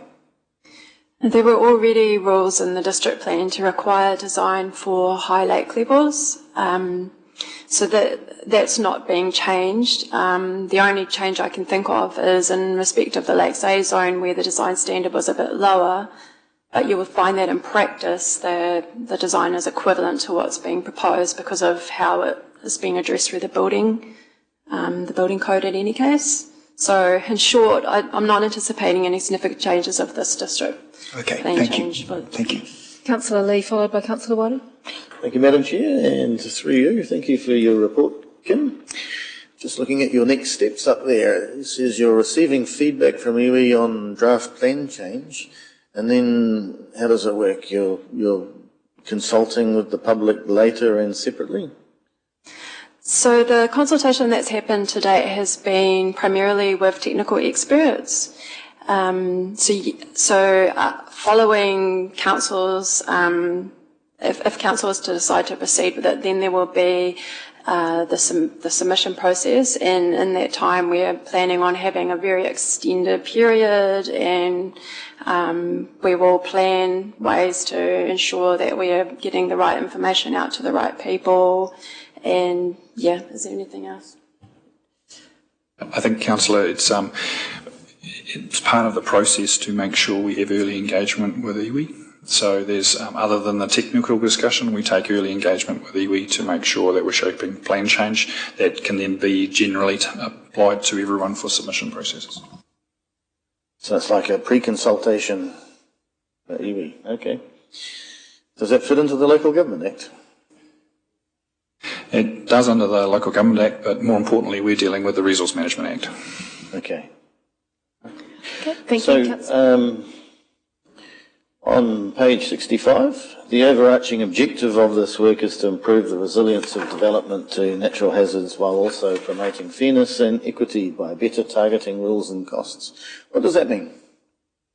Well, this is not a formal objective statement in terms of a district plan. It's more how we've approached this project, is that we're trying to, I guess, achieve the best of both worlds. We're trying to think how can the district plan improve the results in terms of risk, but also, meanwhile, how can we also improve the results in terms of administrative costs, certainty, all those other things that impact people as we are trying to achieve those outcomes regarding natural hazard risk. Thank you. Okay, Councillor Oru, you had a question? Yes, I do. Thank you, Madam Chair. So, in terms of the commissioner appointment, is it a commissioner or a panel of commissioners? Councillor, you've seen us in the past. We bring back a report. We have our long list of approved commissioners. We often take a view of going, checking in with a panel. So we always seek to have a balanced panel and a level of expertise around the topics. We generally come back to you to signal these are the recommended commissioners with an S on the end that we would recommend, and we've generally confirmed with them their availability to undertake the work for us as well. So that will be the topic of a subsequent report. Thank you very much, and also thank you for the work, because these things, if you don't deal with them, they tend to creep up on you. So mihana kia korua, and thank you for also recognising the special place we have in this particular conversation. And kānui te mihi, kia ora. Thank you. I think that's all of the questions we have for Kim and JP on this topic. Thank you very much, Kim. So we have just one final matter to deal with today, which is the confidential minutes of the Community and District Development Committee held on the 9th of April. If there are no changes or amendments, I'll take that here. Thank you, Your Worship. That's been moved, seconded by Councillor Barker. All those in favour, please say aye. Aye. Against, thank you, that is carried. Councillor Lee, closing karakia.